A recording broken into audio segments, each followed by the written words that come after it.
T'as un résumé? Qui veut faire un résumé? Moi, je n'ai pas fait de résumé. Allez, c'est toi le chef de nous, hein. C'est toi le pharaon. Bon, attends, on va la recommencer l'intro. Faut que je prenne un résumé, mais j'ai pas de résumé. Oh, c'est horrible. Bon courage pour le montage, Ah ouais, non, mais ça me fatigue déjà. Pourquoi t'as pas fait l'intro? Et parce que moi j'ai pas. Allez, j'ai aucune- Et pourquoi t'as pas fait ta critique, toi? Attends. Et parce que je me rappelle même. Pour parler? Oui, voilà, pour parler. Pour parler. Pour parler. Écoutez Thérèse, je n'aime pas dire du mal des gens, mais effectivement elle est gentille. Ça y est, j'en ai marre. Non, moi je crois qu'il faut que vous arrêtiez d'essayer de dire des trucs. Très bien, je vais essayer. Non, n'essaie pas. Fais-le. J'ai déjà vu des faux culs, mais vous êtes une synthèse. Vous savez, moi je crois pas qu'il y ait de bonnes ou de mauvaises situations. Oh, dur, c'est pas le pied. Encore? Mais qu'est-ce que c'est que ces histoires de pieds? Tout est une plaisanterie pour vous. Tout ce qui est drôle. Diable les misérables têtes d'œufs qui ont inventé les pourparlers! C'est sûrement les Français.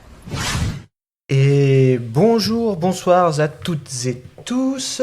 Bienvenue dans ce nouvel épisode de Pour parler, le 7e déjà. Toujours avec ma Dream Team, François, Salut. Camille, Hello. Michel. Bonsoir. Vous allez bien? Très bien, ma foi. Oh là là. Camille, ça va? Ça toi faisait un moment quand même qu'on s'était pas vu. Hein.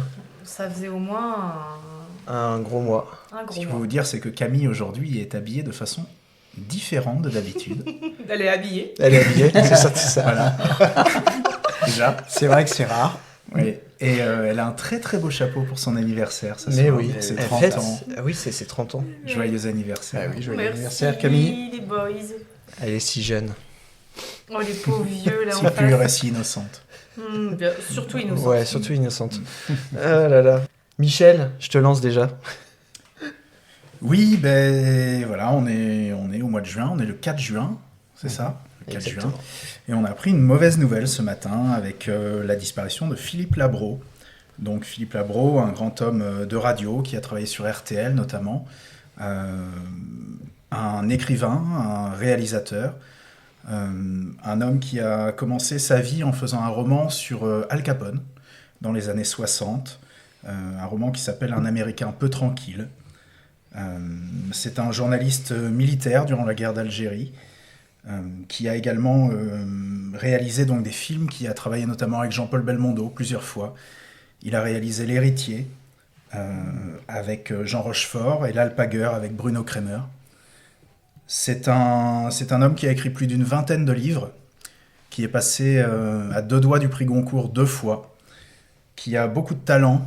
C'était un homme aussi qui avait ses démons, qui était souvent à fleur de peau et qui a eu un parcours très intéressant. Il a eu le prix Interallié en 1986 pour l'étudiant étranger chez Gallimard.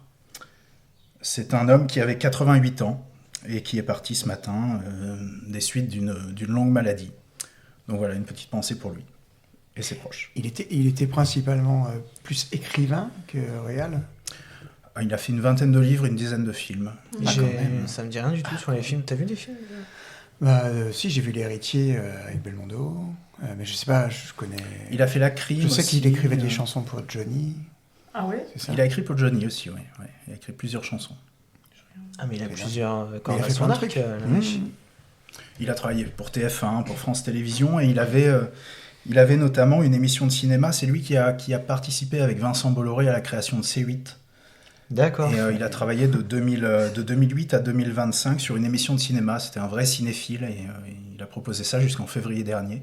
Ah la vache. C'est une émission très intéressante où il recevait les acteurs et il parlait des films. Ok. C'est cool, il a vu le début de C8 et la fin de C8 avant de partir. Exactement. La vache. Ouais, alors 88 ans, belle vie quand même. Hein. Très belle vie et puis très chargée apparemment. Oui, puis il a travaillé jusqu'au bout, quoi. Est-ce que tu veux aussi, pendant que tu y es, je te laisse la main, est-ce que tu veux parler un peu de Dexter? Ah oui, Dexter, donc on a vu la première bande-annonce officielle, là, il y a 2 jours, je crois, c'était samedi à Mexico. Donc la bande-annonce est sortie, elle est reprise par Paramount, elle est en VF, enfin elle est en VO sous-titrée. Donc on voit beaucoup de choses, on comprend un peu où ils veulent en venir dans cette nouvelle saison qui va se passer à New York. Donc je vais pas vous spoiler les choses, mais voilà, si vous voulez pas la voir, la regardez pas. Mais par contre, c'est vrai que si vous voulez la voir, attendez-vous à quelque chose d'assez étonnant. On va retrouver Dexter dans des conditions totalement différentes de tout ce qu'on connaît. Et moi, j'avoue que ça me donne très envie. Mais je peux comprendre que ça puisse dérouter les fans de la première heure. Mais après, ce qui est rassurant, c'est que c'est vraiment les scénaristes, les réals des 4 premières saisons. Et c'est vraiment ce qui s'est fait de mieux.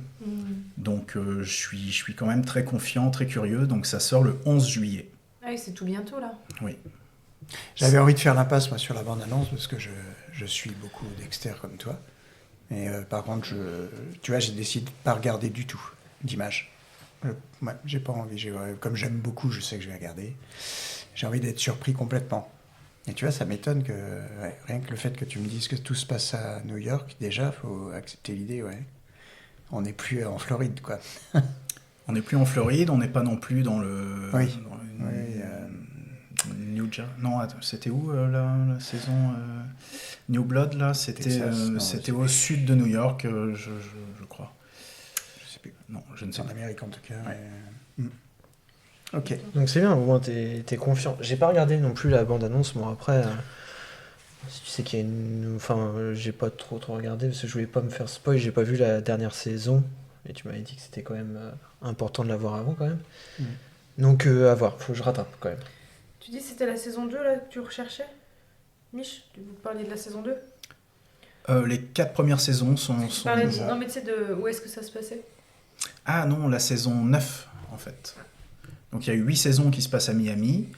Il y a la saison 9 qui se passe beaucoup plus au nord. Mais je veux pas dire de bêtises si c'est New Hampshire. Blood, tu dis? Alors, je pense qu'on est vraiment à la frontière canadienne. Ok. Ouais.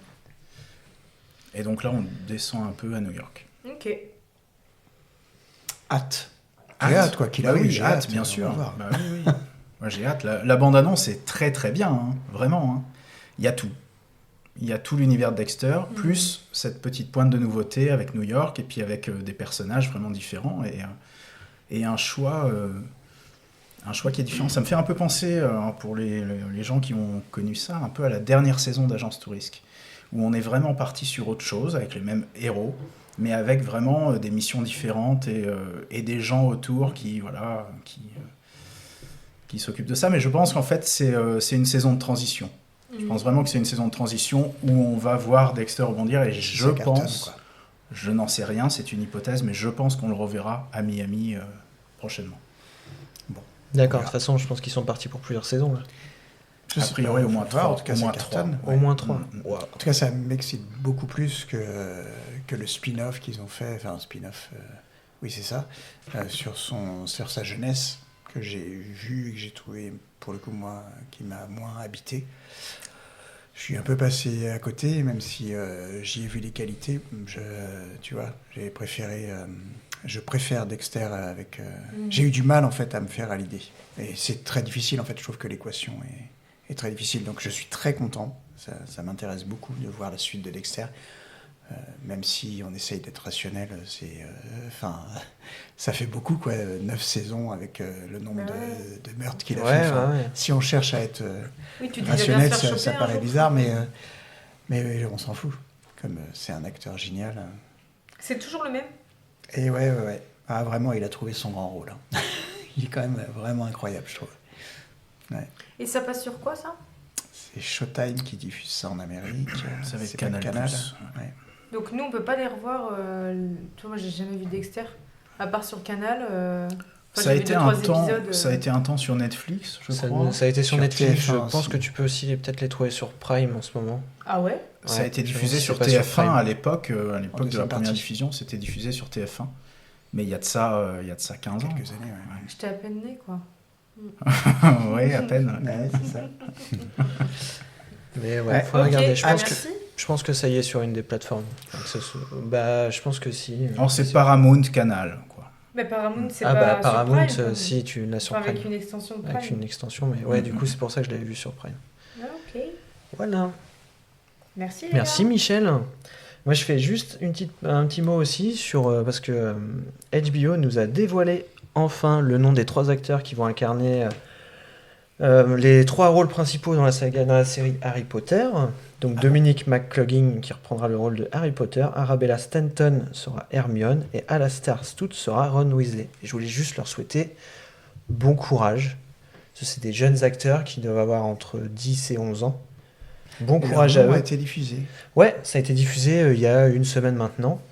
Et je tiens à rappeler, parce que c'est comme ça que je rebondis aussi par rapport à Dexter, que c'est John Lithgow qui jouera le rôle de Albus Dumbledore, qui était dans la série aussi. Ouais, je pense que 2026, là, ils vont entamer le tournage. Ah, ok.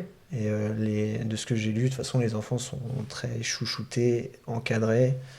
C'est les vraiment cours pendant très le tournage. Et puis, donc là, on part sur, normalement, 7 saisons. Et chaque saison, en fait, sera un livre. L'adaptation d'un livre. C'est un peu couillu. Moi, je trouve pas ça couilleux, je trouve ça plutôt fainéant de refaire en fait en série une saga qui est déjà...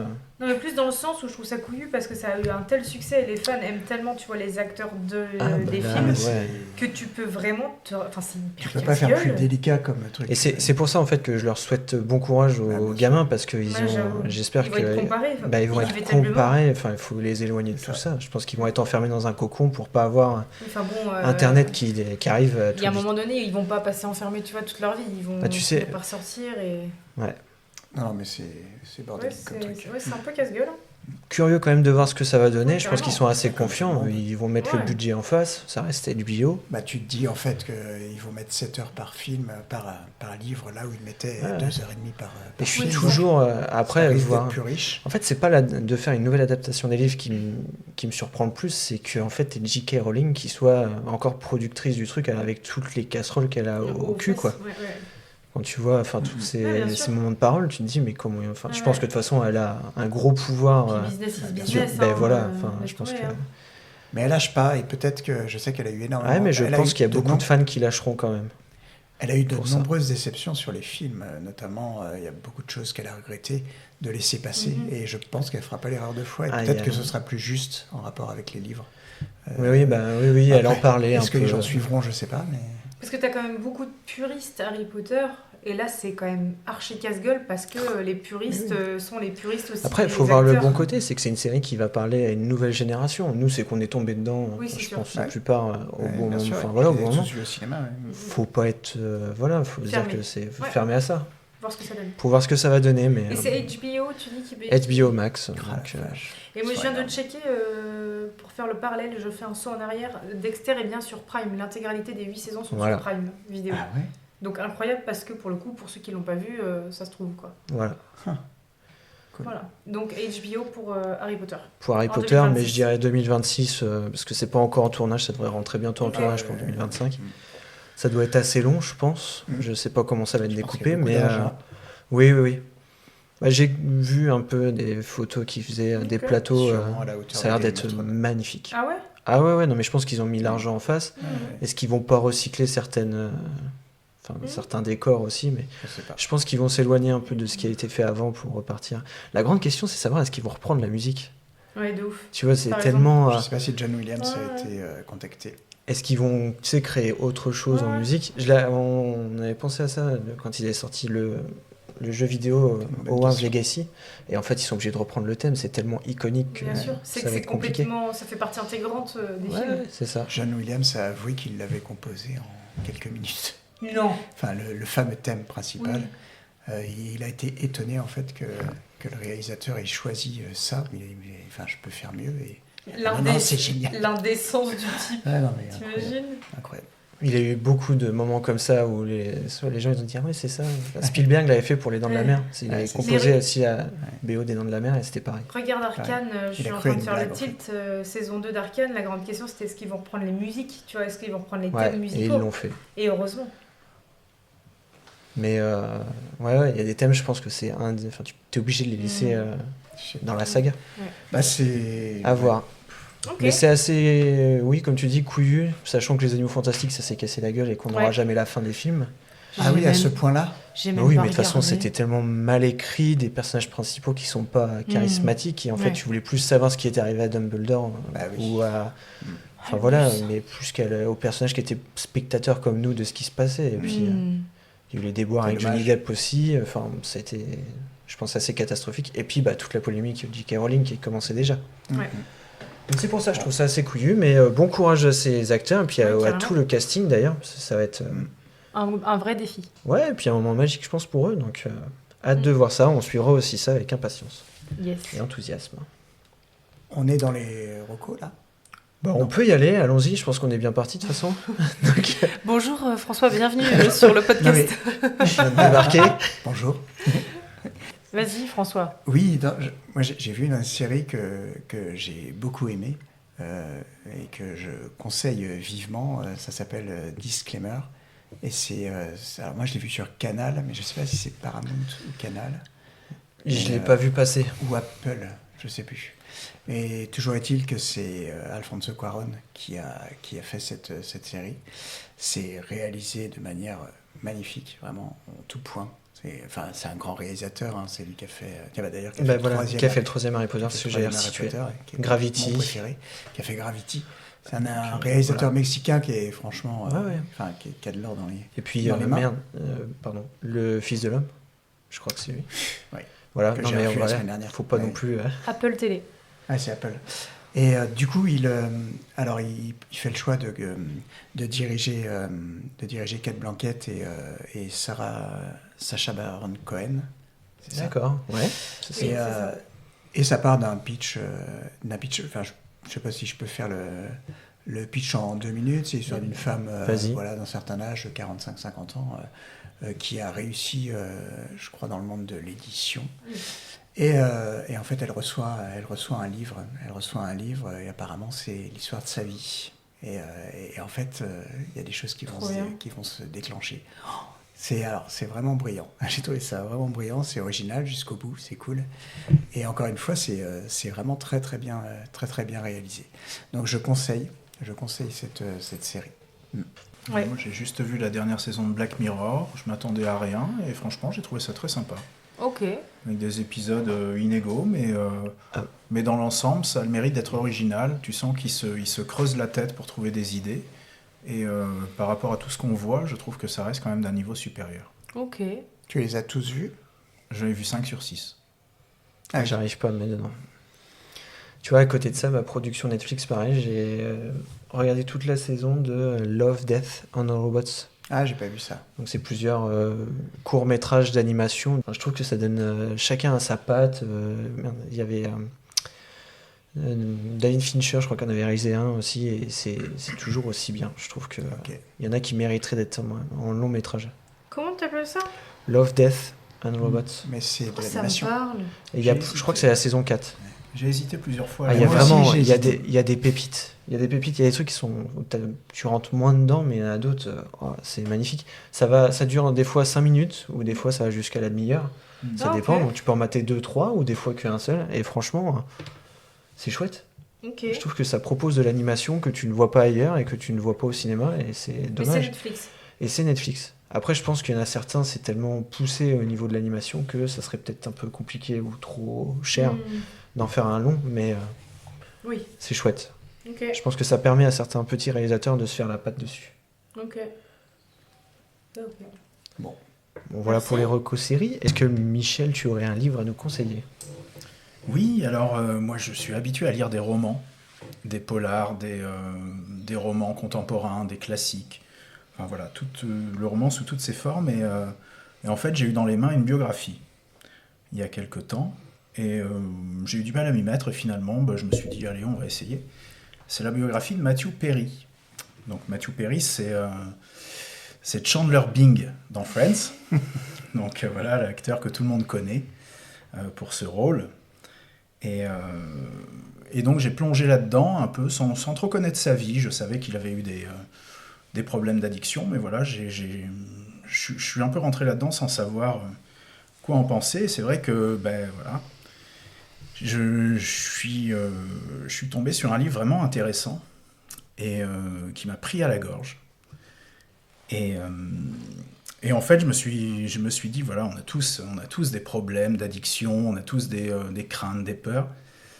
Mais lui, c'est tellement multiplié par 100 que ça vous rassure sur vous-même, en fait, à chaque fois. C'est-à-dire que si vous culpabilisez d'avoir bu 8 mojitos un samedi soir et que vous avez la gueule de bois le dimanche matin, lisez 3-4 pages de sa biographie et je vous assure que vous allez aller très bien. Parce que là, on parle d'un homme qui a vécu ça tous les jours, toute sa vie. C'était un excessif, c'était quelqu'un d'entier, quelqu'un de très intelligent, de très émotif. Et son livre est vraiment touchant. Voilà, c'est une biographie, donc effectivement, voilà, c'est très centré, c'est très auto-centré, évidemment. Mais c'est intéressant, il y a des anecdotes passionnantes. Il ne parle pas tellement de Friends, il ne parle pas tellement de sa carrière, il parle vraiment de tout ce qui est autour, et c'est ça qui est pas mal. De sa vie, quoi. De sa Plus vie, que de son rôle principal. Voilà, on apprend notamment que sa maman était avec le père du Premier ministre canadien, Justin Trudeau. Okay. Et donc, il a passé son enfance avec Justin Trudeau. Ils étaient demi-frères, en quelque sorte. Donc ça, c'est plutôt rigolo. Enfin, il a vraiment une vie étrange, quoi. Il est resté quelque temps avec Julia Roberts aussi. Il est sorti avec elle au début de Friends. Et voilà, mais c'est quelqu'un qui était alcoolique dès l'âge de 13-14 ans. Et qui a bu pendant toute sa vie et qui après a pris d'autres substances petit à petit, mais c'est amusant. À un moment donné, il raconte une anecdote sur Julia Roberts et sur lui. Il dit voilà, je gagne $1 million par épisode, j'ai Julia Roberts dans mon lit et je suis sur ma terrasse avec une grande vue sur Los Angeles et je suis en train de boire de la vodka bas de gamme et en train de fumer des Marlboro. Il est 10h du matin. Clope sur clope, et il dit « Je ne serai jamais heureux ». Oh, putain. La phrase je gagne $1 million par épisode et j'ai Julia Roberts dans mon lit, elle est folle. Et tu te dis, ce mec, il a tout sur le papier, il a rien, en fait. Ouais. Okay. Et c'est vraiment intéressant. Et puis, il parle de tournage, il parle de Bruce Willis, il parle de plein de choses, d'Anna Hathaway. Et c'est un grand sensible, non ? Ouais, c'est quelqu'un de trop... trop. Là, c'est de lui. Enfin, c'est un livre qui est sorti avant son décès. Ouais, c'est sorti en 2022 chez... Il s'appelle comment, lui ? Alors, en France, c'est chez Michel Lafon. Ça s'appelle « Friends, mes amours et cette chose terrible ». Ok. Donc, vous pouvez le trouver en poche. Ouais, ça donne envie, quand même. Ah ouais, de ouf. Parce que le personnage est complètement génial. Moi, c'est mon préféré dans Friends, de loin. Ah oui, je pense aussi. Vraiment hyper drôle. Et on voit, c'est intéressant dans Friends parce que c'est un personnage qui est très drôle, mais qui a des... Oui, mais c'est travers. Tu sens qu'il est... travers énormément. Il y a des choses qui le rongent, quoi. C'est le seul personnage de Friends qui fume, par exemple. C'est le seul personnage qui a des parents complètement marginaux. Ah oui, c'est vrai. Il se cache derrière son humour tout le temps. C'est quand même triste. Quand même, bon, ses parents sont pas non plus... Oui, c'est vrai. Mais je suis d'accord. Il a un côté déjà un peu à fleur de peau. On sent que... Et personne ne comprend son métier, surtout. Non, puis en fait, alors c'est un livre, voilà, si vous êtes complètement addict à quelque chose, c'est pas un livre qui va forcément vous aider non plus, parce que, en fait, c'est le résumé d'un échec. Mais oui, bien sûr. Parce qu'il s'en est jamais sorti. Je pense qu'il n'en avait pas l'envie fondamentale. Dès qu'il sortait d'une cure de désintoxication, la première chose qu'il cherchait, c'est de la drogue. C'est-à-dire qu'il arrivait à rester 24, 36 heures sans rien prendre, et puis il retombait. Il retombait parce que c'était plus fort que lui. Ouais, il contrôlait pas, quoi. Bon. Ok, merci pour la reco, parce que ça a l'air... Ça donne vraiment envie, et puis... ça vient chercher derrière le personnage, quoi. Ça reste une icône, quand même. De ouf. C'était la partie reco, news. Je pense qu'on peut maintenant attaquer dans le vif du sujet.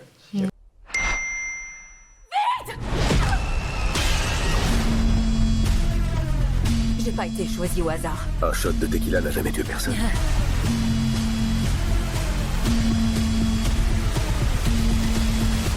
Alors, la soirée s'annonce bien ?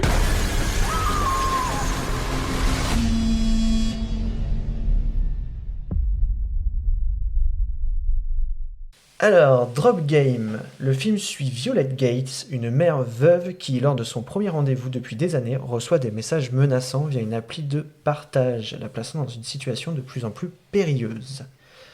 Le film a été réalisé par Christopher Landon, connu pour ses collaborations avec Blumhouse Productions, qui est aussi une pour une production Blumhouse. Le tournage a débuté en avril 2024 en Irlande, notamment dans les studios Ardmore. Au casting, donc Megan Fahey dans le rôle de Violet Gates, Brandon Skellnar dans le rôle du petit ami, parce que c'est celui qui joue dans 1923. Le bellâtre. Le bellâtre. Putain, il est beau ce mec, c'est terrible. Et sinon, le film a été produit pour un budget de 11 millions de dollars et il a rapporté environ 28,5 millions de dollars dans le monde. Pour vous donner une petite idée. Nous sommes 3 autour de la table à l'avoir vu. Michel, François et moi-même. Allez-y. Rester connecté peut être mortel. Oh. J'allais t'appeler William, mais c'est Michel ton prénom. Je vais t'appeler William. Pardon ? Michel. Une phrase, c'est difficile. Un mot ? Non, ça va crescendo. C'est plutôt haletant. Ah, ok, je m'attendais pas à ça. Ok. Moi, je vais dans l'autre sens, c'est plutôt soporifique. Oh. Ça a failli. Moi, je suis entre les deux. Enfin, non, je suis pas entre les deux. J'avoue que je trouve que c'est sympathique et c'est un bon petit moment. Mais c'est plein de défauts, c'est oubliable, c'est mineur, mais c'est pas grave. Et c'est produit par Michael Bay, vous attendiez à quoi ? Évidemment. Qu'est-ce que t'as contre le pauvre Michael ? Qui est ce Michael Bay alors ? C'est Transformers, c'est Armageddon, c'est des trucs très explosifs et très sympa. Masculin, quoi. En fait, tu peux surtout dire que c'est une production Blumhouse, c'est que bon, ils produisent à la chaîne avec des petits budgets. C'est ça, il y a des petits cahiers des charges bien qui sort. Quoi. Alors moi, c'était la question que j'avais à vous poser, François, Kevin notamment. Camille, tu m'en voudras pas, mais Blumhouse, je pense que pour toi, c'est comme pour moi, c'est du chinois. Oui. En fait, j'ai regardé un peu, parce que sur Drop Game, un petit peu les avis de la presse, des gens. D'accord. Et à chaque fois, la presse notamment, hein, qui leur a mis un 2,3 sur 5, je crois. Enfin, la note est assez catastrophique. Et je me suis dit, la note est quand même très sévère, parce que moi, j'ai vu bien pire ces derniers mois.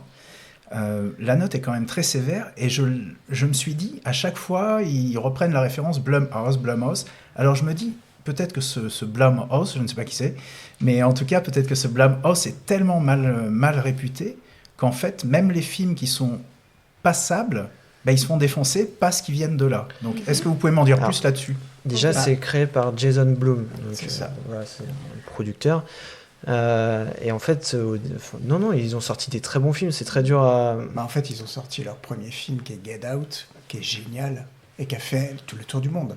Et c'est comme ça que ça a été propulsé. Ils ont fait la boîte de prod et qu'ils ont fait après des nanars un peu à côté. Il y a eu Us. Non, je me trompe avec... Ah non, on peut aussi... On en a critiqué un il n'y a pas longtemps. C'était celui sur les loups-garous. Wolfman.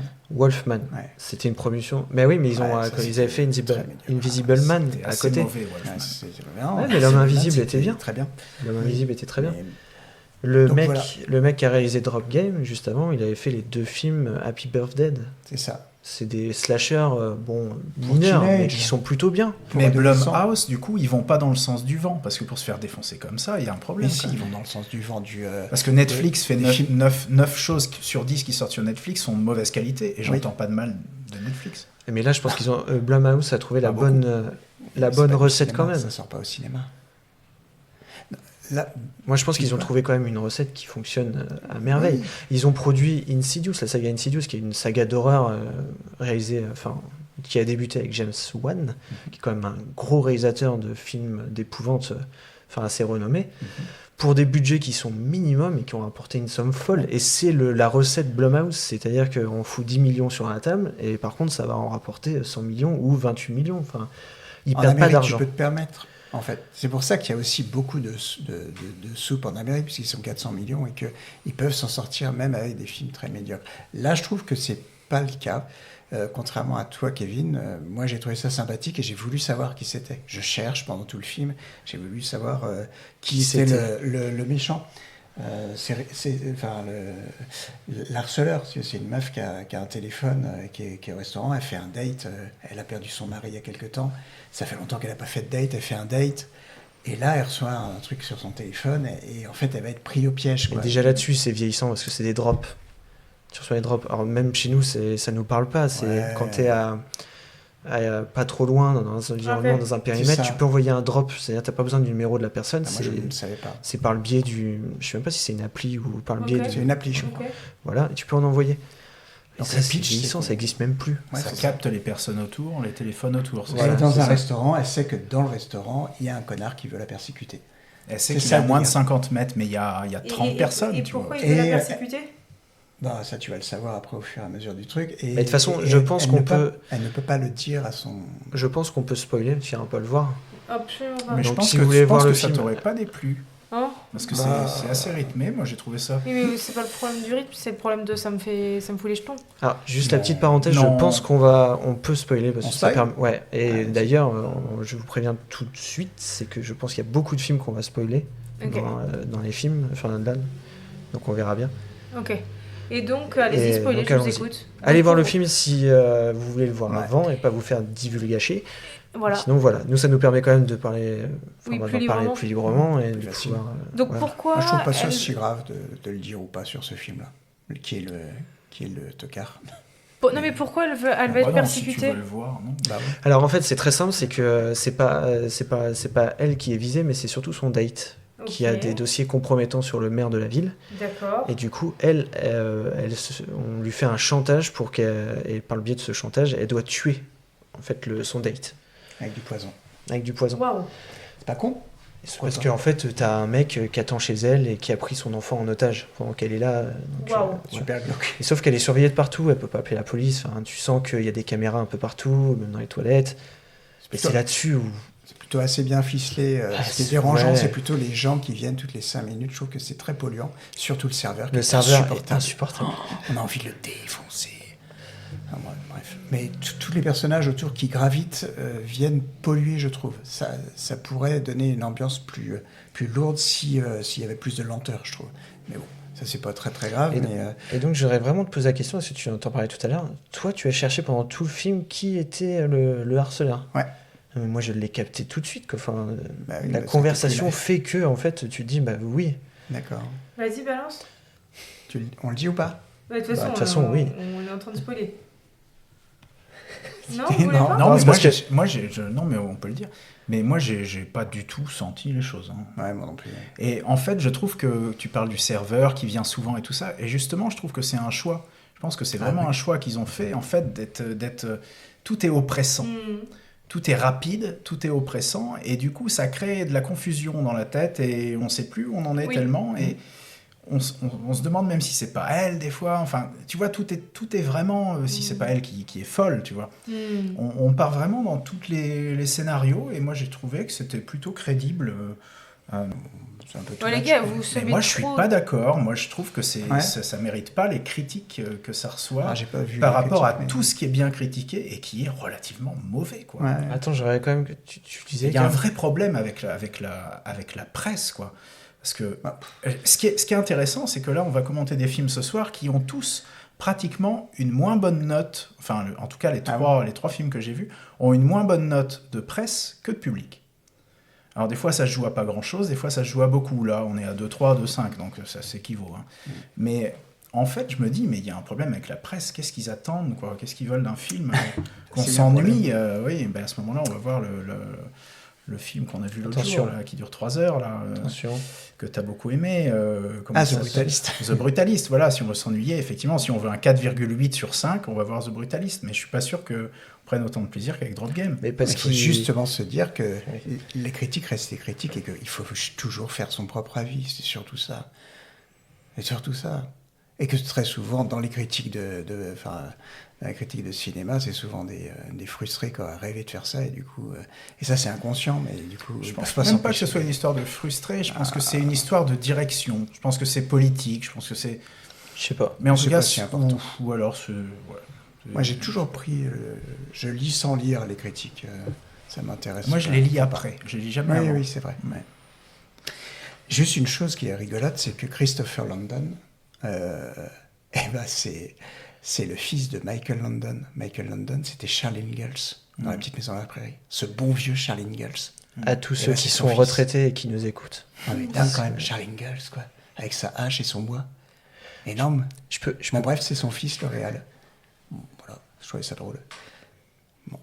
Du coup, je peux donner une news en parlant de La Petite Maison à la Prairie, c'est que Netflix est en train de faire un remake de La Petite Maison à la Prairie. Voilà, c'était la petite news placée. C'est hyper drôle. Cam, tu devais dire quelque chose tout à l'heure. Oui, vous me semez des indices, mais du coup, vous développez sans développer. Bon, du coup, je vais dire. Le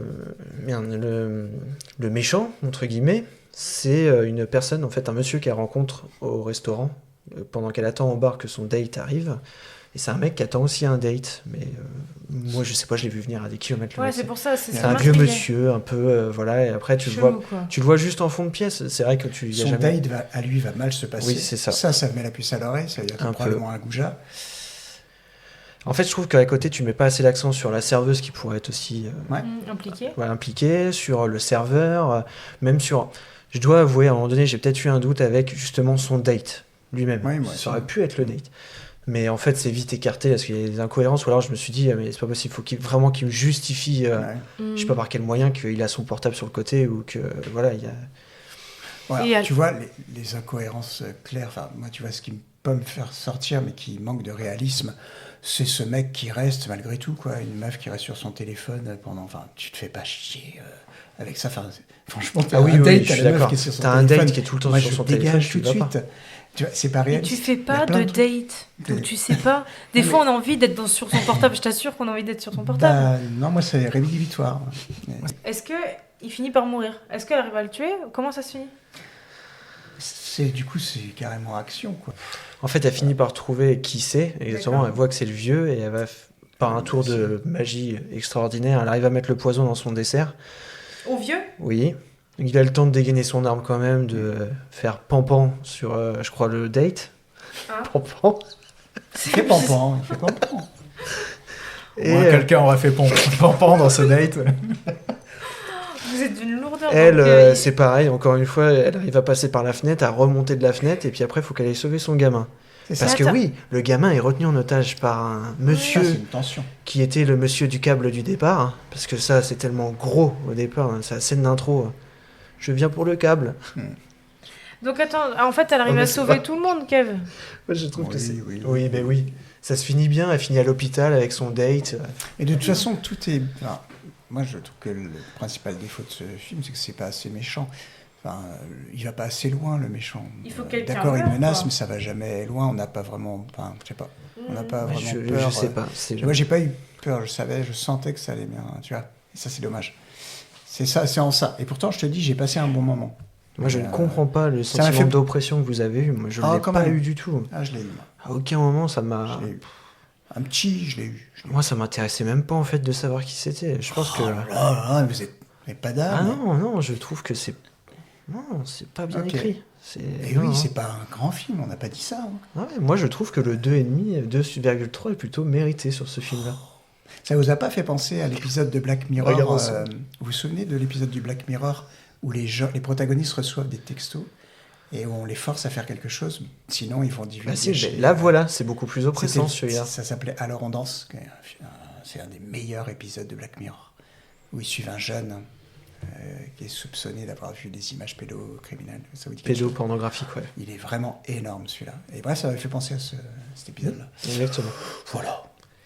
Sauf que l'épisode dure 1 heure et que ça suffisait. Et que l'épisode de Black Mirror était vraiment très très bien. Ouais. Mais là, oui, moi je reste sur ma position, parce que j'ai trouvé ça passable. Et je suis d'accord avec toi, il y a des fois tu te fais vraiment yesh pendant 1h30, et là, non quand même, non. Mais même l'actrice, elle n'est pas dingo, c'est une actrice de série. Voilà. Mais tous, ils viennent de la série, en fait. Ouais. Lui, c'est pareil, donc comme je disais, 1923. La serveuse... J'ai bien aimé la serveuse, moi. La serveuse, elle vient de la série aussi. Elle est dans... Je vais trouver... Rookie, avec Nathan Fillion. Bref, une série policière. Elle est aussi là-dedans. C'est que des gens de la série. Ouais, bon, même lui, hein, même le méchant. Hein. Mais bon, voilà, c'est pas grave. Franchement, les gens peuvent se faire leur avis, mais... ça passe. Si t'es pas... Franchement, c'est un truc qui se regarde en semaine. Voilà, tu sais pas trop ce que tu veux voir, t'as envie de rigoler, de passer un moment popcorn. Oui, mettez ça en date, vous êtes sûr que ça va mal finir. Non, mais c'est loin d'être un bon film, mais par contre, par rapport à tout ce qu'on met en avant, mais de quoi je trouve que l'écart est pas si grand, en fait, entre les films qui ont des 4, des 4,5 ces dernières semaines et celui-là. T'as un problème avec les chiffres. En fait, non, mais parce que c'est intéressant, les chiffres. Et je trouve que l'écart est pas si grand. Et des fois, je comprends pas qu'on encense un film et qu'on critique celui-ci, alors que pour moi, les nuances sont assez faibles quand même. Je sais pas. Je serais pas plus étonné qu'on l'encense, en fait. Ok. D'accord. Bon. Donc voilà, notre avis sur Drop Game. Et bien sûr, l'émission ne soutient surtout pas cette vendetta de Michel contre la presse. C'est clair. En aucun cas. On se dédouane. Allez le voir ou rattrapez-le ou faut vous faire Allez votre le voir avis. au cinéma pour les petits cinémas indépendants. Voilà, exactement. Salut maman. Oh ma fille. Qu'est-ce qu'elle fait là? C'est toi qui l'as appelée? La question c'est plutôt qu'est-ce que toi tu fais là? Bah alors Béguin, tu t'es perdu? C'est sûr qu'en bougeant jamais du bled où t'es né, toi tu risques pas de te perdre. Ah. Je suis là parce que mon père avait un infarctus. Ah merde. Il faut pas que je m'énerve. Et ça m'énerve. C'est toi la dame qui a gagné Top Chef? Oui, j'ai mon resto à Paris, tu sais. Oh putain, c'est je baisse. Je baisse.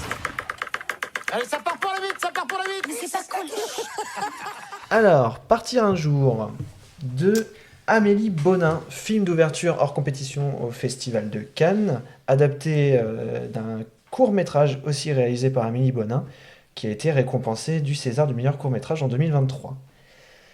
Au casting, Juliette Armanet, Bastien Bouillon et, j'ai oublié son nom, François Rollin, c'est ça? Oui, professeur. Voilà, professeur.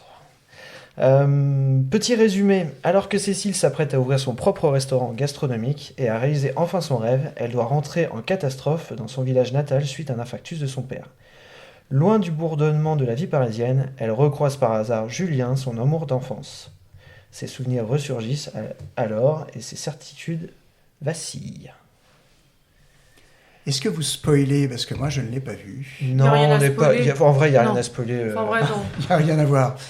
Non, c'est pas ça, c'est que ça va pas te changer le. Ah bah super. La vie. Alors, est-ce qu'il est bien ce film? Alors, juste pour vous dire, le budget du film est de 5,6 millions d'euros, distribué par Pathé, et tourné en majorité à Strasbourg, Colmar et Saint-Dizier, et dans un roulet routier authentique. Parce qu'en fait, la majeure partie de l'histoire se passe dans un routier. De campagne. Et c'est... 5,6 millions pour bosser dans un routier, Lyon. Ouais. Ok. Et ça va le jugement dans la main, c'est clair. Quand même. Et chose aussi intéressante, c'est que les rôles sont inversés par rapport au court-métrage. Dans le court-métrage, c'était l'homme, enfin le Bastien qui revenait dans son village d'enfance, et là c'est Juliette Armanet, donc Cécile, qui revient dans son village natal. Cécile? Oui, elle s'appelle pas Caroline? Pas du tout. Pas du tout. Ah non, c'est dans le court-métrage qu'elle s'appelle Caroline. Bah ouais. C'est chelou qu'ils aient changé les noms, non? Peut-être que Caroline a porté plainte. La lourdeur des mecs, j'en peux plus, ça. Alors, elle joue bien Juliette Armanet. Ouais, moi je trouve que c'est... Enfin, on a été le voir tous les trois, donc Camille, Michel et moi-même. C'était au cinéma de Clisson. Ils faisaient une soirée spéciale ouverture du Festival de Cannes. Donc on a vu la cérémonie d'ouverture et on a enchaîné sur le film. Et pour ma part, c'était une bonne surprise, sachant qu'on n'avait rien vu en fait en extrait, en bande-annonce, et qu'on avait juste vu que c'était chanté. Non, tu avais vu que c'était chanté? Oui, juste avant de rentrer dans la salle. Et alors, on a été déçus ou pas? Et alors, on s'est dit qu'à chaque fois qu'on allait voir un film, c'était chanté, que je commençais à en avoir vraiment plein le dos des films chantés. Il faudrait peut-être se rencarder, tout simplement. Bah non, parce que je laisse porter par la vie, je fais confiance à mes amis, et je vais au cinéma avec mes amis, contrairement à d'autres qui nous fuient. Non, mais t'as raison d'y aller tout seul, parce que la séance était très lourde. Ils étaient tous les deux à me regarder à chaque fois qu'une chanson démarrait. C'était insupportable. Ah, vous n'avez pas aimé? Ils m'ont jugé. Mais on n'a pas dit qu'on n'a pas aimé, c'est juste dites-le. Mais on peut parler? Ça vous gêne? Vous nous dites, on va à côté. Hein. C'est juste qu'avec Michel, on s'est dit que ça a commencé à chanter très tôt et on n'était pas prêts à ça. C'est vrai. Et la première chanson, elle sort pas des autres comédies musicales habituelles. Je crois que c'est celle de Stromae, la première, non? C'est Alors on danse de Stromae. C'est ça. Et après, en fait, au fur et à mesure, les chansons interviennent dans des scènes originales. Et on est en décalage, en fait. Ouais. Et ça, c'est bien. Et moi, ça m'a pas dérangé, en fait, du coup, les chansons, la plupart. parce qu'elles interviennent à des moments qui sont plus poétiques. Oui, je suis d'accord. Et ça vient renforcer en fait cette petite comédie dramatique qui n'est pas désagréable du tout, avec un François Rollin trop rare au cinéma et qui est extraordinaire. Et voilà, et les autres comédiens qui sont tout à fait performants. Moi j'ai beaucoup aimé. Enfin, je suis sorti du cinéma vraiment content, avec l'impression de satisfaction. Et je pense que c'est tous les trois, enfin, on peut le dire. Là, on est assez unanime sur la réception du film. Bah, c'est surtout que je pense qu'au début, on s'est dit, d'où Jésus, qu'est-ce qui va se passer ? Ça va être chanté tout du long, et on a eu un petit peu un parallèle avec... comment ça s'appelait ? On connaît la chanson. Pas La vie est douce, mais tu sais, avec Clara Luciani, là. Jolie. Qui avait un côté un peu des fois gnangnan, même si c'était on avait dit un petit bonbon là, acidulé, c'était sympathique. Moi je me suis dit c'est reparti pour un tour quoi. Et en fait pas du tout. On est très loin pas du tout. Non mais au début on s'est dit ça. Je suis d'accord avec Au début la première on s'est dit c'est reparti pour un tour. Et en fait pas, on se fait embarquer dans l'histoire. Il y a un côté où je trouve que Juliette Armanet elle joue quand même très bien. Moi j'étais surprise par son jeu, tu vois. Tu te dis pas tiens ils ont été prendre une chanteuse à la mode, ils l'ont foutu dans un film. Et ben moi j'ai pas trouvé ça. Enfin je trouve que ça marche. Il y a 2-3 scènes où tu dis ok, pas sûr, mais quand même la majorité du film tu te laisses porter. Il y a aussi des fois, je sais pas si tu te souviens, mais on en avait parlé juste après, où tu penses qu'ils vont se mettre à chanter, il y a tout qui se met en place, ils commencent à chanter et en fait non, du coup ils chantent pas, et donc t'as des côtés où ils viennent casser le rythme, ce qui est intéressant aussi. Et je sais pas, moi j'ai vraiment bien aimé. Et en fait c'est pas moralisateur, c'est une promenade. C'est une promenade d'une vie qui pourrait être la vie un peu pas de n'importe qui, mais quasiment. Bon, elle est quand même finaliste de Top Chef. Mais si tu veux, c'est pas, il se passe pas des trucs de ouf, quoi. Il se passe pas des trucs de ouf, il y a pas, tu vois, je sais pas, je pense à L'amour ouf, tu vois, qui avait fait beaucoup de bruit avec des acteurs, et était un peu cette génération de personnalités connues, où tu vois, t'as tout de suite beaucoup de sons, beaucoup d'actions, beaucoup de machins. Là, je trouve qu'en fait, c'est une promenade, quoi. Et je trouve ça agréable. Promenade dans nos campagnes, tu vois, il y a plein de parallèles avec les campagnes où tu te dis, c'est assez drôle, tu vois. Il y a des trucs, tu dis, tiens, on dirait un vieux copain de lycée. Tu vois, j'ai recroisé au bar du foot l'autre jour qui est pas... Oui, voilà, c'est ça. C'est réaliste. Donc non, c'est... Enfin, moi, je trouve ça agréable. Et puis, il y a quand même Femme Like You de Camaro dedans. Alors là, si tu veux, moi, je suis partie à chanter. Pour les années 2000. Je suis partie à chanter, les deux, on les a perdus. Et ils prennent les chansons à contre-pied, c'est ça qui est intéressant. Ah ouais. Mais ils prennent aussi, je trouve, le scénario à contre-pied, et même les personnages, parce que c'est intéressant. C'est un personnage qui a réussi à Paris, et qui revient dans sa province. Et au lieu de venir donner des leçons ou d'être hautaine, en fait, en revenant dans sa province, elle se demande si finalement, elle n'a pas échoué. Ouais. Et si finalement, c'était pas de rester là où elle était, c'était pas de rester dans ce rouler routier, d'être proche de sa famille qu'elle a quittée, de son père avec qui finalement elle n'a pas créé les liens qu'elle aurait peut-être voulu créer. Et finalement, la réussite n'est pas forcément où on croit. Quel est le sens de la vie, tu vois ? Et ça, j'ai trouvé ça malin. Parce qu'il y a son copain qui est joué, Raphaël, qui est joué par Bastien Bouillon, justement, qui lui, on l'entend là dans l'intro que t'as passé, Kev, où il lui dit ah ouais, machin, la Parisienne, t'es revenue et tout, puis elle lui dit c'est sûr que toi, t'as jamais quitté ton trou, donc en fait, on sait où te trouver. Et au début, tu sais, c'est un peu la Parisienne de elle est partie, et en fait, tu te rends compte que ce mec-là, oui, il a une vie un peu lambda. Il a une vie un peu lambda, on n'en dit pas plus, mais tu vois, il a rien fait de foufou. Mais il est pas plus malheureux qu'elle, en fait, tu vois, alors qu'elle, elle a fini, elle est finaliste de Top Chef, elle va ouvrir un resto dans Paris, avec son mec qui est chef aussi, tu vois, ils sont attendus de partout, elle est interviewée par des grands magazines, il y a des grands chefs qui l'appellent, et il y a ses potes de campagne qui sont là, qui sont à peu près les mêmes qu'il y a 10 ans, et on l'entend dans l'intro aussi, où il y a un moment, Etchebest, le chef hyper connu, qui l'appelle, et ils sont morts de rire, ils sont en train de simuler qu'ils sont en cuisine, mais tu sais, comme des gamins de 5 ans, quoi. Et je trouve que, moi je fais des parallèles, je me dis ça pourrait être mes potes, tu vois, qui feraient ce genre de blagues. Je sais pas, c'est une promenade qui est hyper agréable. Tu passes un bon moment. Oh, vraiment. Waouh. Kev. Oui, pardon, je suis en train de réfléchir. Je veux pas non plus répéter tout ce que vous avez dit. J'avais noté dans mes notes. Belle surprise, petite balade sur playlist années 90-2000. Ouais. C'est plutôt cool. Après, voilà, ça fait vraiment... Ouais, je suis d'accord avec toi. Même avec Michel, ce que tu disais, le retour dans... ton village natal. Je pense que même au-delà du fait, tu sais, si t'as réussi ou pas, on a tous eu ce sentiment de t'es parti ailleurs et tu reviens dans ce village où tout le monde a grandi, tu revois des potes que tu as vus, ou des gens que tu croises que tu n'avais pas vus depuis très longtemps, et on a tous eu ce sentiment, tu sais, d'avoir, où tu te remets un peu enfin, tu revois ta vie défiler, quoi.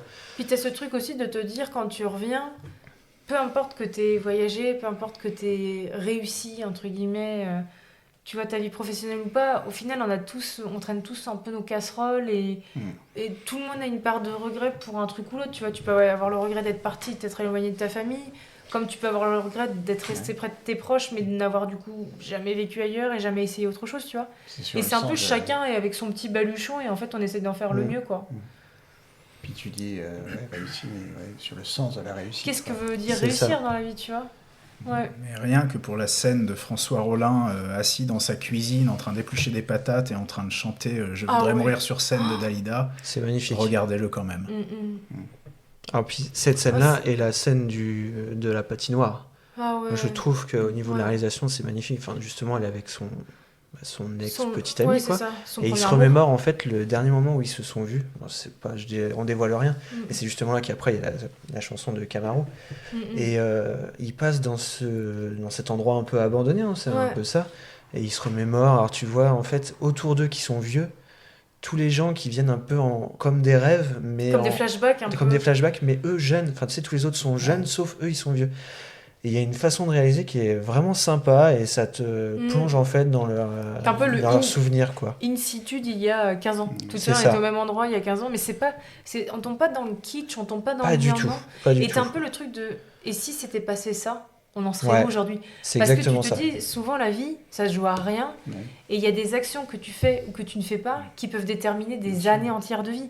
Et là c'est un peu le truc de bah tu vois, est-ce qu'on est passé à côté de quelque chose? Est-ce qu'on n'est pas passé à côté de quelque chose? Qu'est-ce que ça nous a permis de réaliser? Qu'est-ce que ça nous a pas permis de réaliser, tu vois? Par le biais de ces souvenirs, ils arrivent à aborder les regrets et pourquoi ça s'est fini comme ça, pourquoi. Enfin, il y a plein de pourquoi, et c'est comme ça qu'ils arrivent à se dire les choses qui se sont pas dit peut-être 10 ans ou 15 ans avant. Et par contre, il y a un gros aussi public qui était ciblé parce qu'au tout début, tu te rappelles ou pas, Mich? Non mais attends, nous déjà, enfin moi encore une fois, je me fais avoir par les. Enfin, je me fais pas avoir. Je sais pas ce que je vais voir. Je peux vraiment t'emmener voir n'importe quoi. Oui. Et en plus de ça, on s'était tapé la cérémonie des Oscars avant, donc ça faisait déjà 2 heures qu'on était ensemble, donc voilà. Et là, ça commence à chanter. Je sais pas comment on doit le prendre, ça. En vrai, c'est incroyable. Il se passe pas longtemps, ça commence à être chanté, je me dis, mon Dieu. Et là, il y a des petites nénettes à droite de Michel qui éclatent de rire. Mais quand je te dis que c'est pas le tu vois, où tu sais, t'as un petit sursaut de rire. Non, elles éclatent de rire. Tout du long, elles ont éclaté de rire. Et en fait, on se disait, et on comprend pas pourquoi elle rigole. Et c'était pas du jojo, c'était vraiment... Mais elle est pas drôle, la scène. Et on s'est dit, il y a un public de... En fait, dès que Juliette Armanet faisait un truc, tu vois, les nénettes, elles étaient en mode à fond. Et je pense qu'il y a aussi ce truc, tu vois, sur les réseaux, clairement, le film a fait beaucoup de bruit, la promotion du film a fait beaucoup de bruit. Juliette Armanet en a beaucoup parlé, tu vois. Et je pense que ces nénettes-là, elles étaient venues voir avant tout Juliette Armanet. Comme il y avait des gens dans Jolie Jolie qui étaient là pour Luciani, tu vois. Enfin, la bande-annonce on dit pas assez, mais c'est vraiment un film pour, je vais pas dire une génération, mais c'est vraiment ciblé 90-2000 quand même. Enfin, toutes les chansons. Tu vois, alors, même un peu plus vieux, alors je sais pas si vous avez connu ça, mais il y a aussi un autre moment où t'as l'histoire de tu vas en boîte de nuit, mais t'as pas de quoi te payer les boissons, donc du coup tu bois sur le parking avant d'entrer dans la boîte de nuit. Dans les bouteilles dégueu là. Tout le monde l'a fait, mais c'est hyper drôle, et du coup tu souris à ça, tu dis ah ouais c'est vrai. Et j'ai pas regardé l'âge de la réalisatrice, mais je suis sûr qu'elle est dans nos âges parce que c'est sûr. C'est une petite bulle, tu te dis ah c'est drôle. C'est clair. Là, tu vois, j'ai en fait, moi, qui n'ai pas vu le film, du coup, j'ai vu Juliette Armanet du coup au Festival de Cannes, qui parlait de son film, et moi, elle m'a touché. Je pense qu'elle est très, elle est impressionnante. Je pense qu'elle joue énormément avec les émotions, et moi, je veux le voir. Elle joue très bien, comme les filles que tu as vues dans le cinéma. Je comprends parce que moi j'ai envie de la voir en fait. La bande-annonce m'a donné grave envie de. C'est une surprise. De voir son film. J'avais entendu une interview d'elle sur sur France Inter tous les vendredis matins. Comment ça s'appelle l'émission? Je sais plus. Je vais vous retrouver. Elle était passée en fait. J'avais pris ça en cours de route et elle parlait en fait. Forcément, il y avait beaucoup de questions sur parce qu'elle était en train de faire la promotion du film. Tu vois, ça allait sortir, etc. Et en fait, elle parlait des émotions. Tu vois, l'importance des émotions dans sa vie, dans ses chansons. C'est quelqu'un qui a une sensibilité extrême, pour qui la musique veut tout dire. Je pense, oui. Et en fait, je trouve que ça se ressent dans le film. T'as un côté où... Je sais pas. Qu'est-ce qu'il dit, non? Mais de toute façon, t'as pas de sensibilité, t'as pas d'émotion, toi, non, forcément. Amélie Bonin, elle est de 85. Premier parallèle. L'année elle du a siècle. 40. L'année Ah du ouais, siècle. bah voilà. Ouais, Une copine de Michel. Ouais. Donc elle a 40 ans cette année. Exactement. Ouais. Et du coup, au box-office, on est à quasiment 500 000 entrées. Ah ouais. C'est plutôt une performance honorable Ok. pour un film de cette envergure. Donc ouais, non, c'est après, voilà, je pense que... Un bon moment, un très bon moment. Ouais, vraiment, vraiment. Après, si je mettais les petits bémols, déjà qu'il y a certains arcs narratifs, certains personnages qui n'ont pas de fin ou de... comment j'avais mis, je sais plus. Enfin voilà, il y a des résolutions de dilemmes qui sont pas abouties ou... elle a un truc en particulier très personnel, elle, et je trouve qu'on va pas au bout du truc, de la chose. Je vais pas te dire ce que c'est. Ils veulent faire une suite, c'est pour ça. Et même autour de ses parents, je trouve que tout ce côté-là, je dis, bah en fait, on est au même point qu'au début. Enfin, oui, en fait, il y a des choses, limite, il aurait mieux valu ne pas les aborder parce qu'elles sont pas vraiment clôturées. Voilà, ouais. Tu vois, et elles amènent pas forcément. Ah, tu sens que oui, bah c'est ce qu'on dit à chaque fois, mais c'est un peu ce que tu retrouves dans les premiers films, c'est son premier long. Et donc tu sens que bah, voilà, elle a mis peut-être plus de choses, elle a essayé de développer son court-métrage, ce qui était déjà bien, je trouve que elle fait un court-métrage qui est césarisé, et puis derrière tu arrives à faire un long sur le même thème, c'est génial. Puis à reprendre Juliette Armanet qui a tourné aussi dans le court-métrage, je vous encourage à voir le court-métrage, il est vraiment bien aussi. C'est très marrant en fait de faire le parallèle entre les deux. Regarde d'abord le long, François, et allez voir le court-métrage après. Il est disponible sur Arte, la chaîne Arte sur YouTube, disponible gratuitement. Donc voilà, allez le voir. Okay. Il est encore en salle, et sinon, mais attendez de pouvoir le rattraper sur des plateformes ou peut-être à la télé. C'est dans mon visage! Les nuits ici sont comptées. Si on meurt un certain nombre de fois, la fin est définitive. Alors, Until Dawn, la mort sans fin. Petit résumé. Clover et ses amis qui enquêtent de réponses sur la disparition mystérieuse de la sœur de Clover se rendent dans une vallée isolée. Ce qui commence comme une simple enquête se transforme rapidement en cauchemar lorsqu'ils se retrouvent piégés dans une boucle temporelle terrifiante. Confrontés à des menaces changeantes chaque nuit, leur seul espoir, survivre jusqu'à l'aube. Le scénario est assez simple. Alors, pourquoi vous me marrez? Alors, ça a l'air le nul. film est réalisé par David F. Sandberg, connu notamment pour Shazam et Annabelle, la création du mal, donc il est assez spécialiste dans l'horreur. Okay. Il faut savoir que c'est tiré d'un jeu vidéo plutôt connu sur PS5, et au lieu de reproduire fidèlement l'histoire du jeu qui était de 2015, il propose une version, il propose sa version à lui, quoi. Okay. Au casting, Ella Rubin, Michael Cimino, Odessa Azion, et on note par contre la participation de Peter Stormare, qui reprend son rôle emblématique du Dr. Hill qu'il avait dans le jeu vidéo. Budget du film plutôt modeste, 15 millions de $. Le film a réussi à récolter 51,5 millions au box-office mondial. Donc succès financier malgré des critiques assez mitigées. Voilou, on est trois à l'avoir vu, Michel, François et moi-même. Il faut vraiment qu'on t'emmène voir des films d'horreur. Mais là, je pense que t'aurais pas... Non, pas celui-là. Pourtant, on t'a amené voir L'Exorciste. T'avais passé un bon moment. Non, moi, j'ai mis 3 mois à m'en remettre. D'où mon absence à tous les films d'horreur. Bref, bon là, on est loin de L'Exorciste. Vas-y, François. Non, c'est loin. En une phrase, et puis après, on développera. Une phrase, je suis pas rentré dedans. Titre. C'est dommage. Oh, vraiment. C'est dommage parce que... Non, franchement, c'est dommage parce qu'il y avait... en plus, ils utilisent les... comment dire, les... j'ai pas le terme. Les boucles temporelles, pardon. Et bon, c'est dommage, je trouve que ça peut être vraiment sympa. Il y a des bonnes choses, mais vraiment, c'est trop trash. Et je suis pas rentré dedans du tout. J'ai trouvé ça mauvais. On va en une phrase, t'as vu, c'est incroyable. Une phrase longue, alors. Je suis désolé. Point. Il y a tout ce qu'on cherche dans ce genre de film, sans trop d'ambition. C'est du gore, c'est amusant, c'est truffé de références. Moi, j'ai pas trouvé ça pire qu'autre chose. Ouais, moi j'ai l'impression d'être allé à la fête foraine et d'être allé dans un train fantôme. Et ça m'a plu, j'ai rigolé. Ah, c'est sûr qu'il y a des choses, il y a des attractions. Ouais, je sais pas, je trouve que... Moi, pour ma part, franchement, c'est une belle surprise, dans le bon sens. J'en attendais vraiment pas grand-chose et je suis vraiment pas déçu. Ayant joué en plus au jeu, je trouve que... Ah, bah ça c'est intéressant, parce que moi j'ai pas joué au jeu. Ah, le jeu est... Je trouve ça intéressant qu'en fait, il ait pas adapté le jeu vraiment au pied de la lettre, parce qu'il faut savoir que c'est un type de jeu où... comment dire ? Le jeu a un concept cinématographique où, en fait, c'est un film interactif.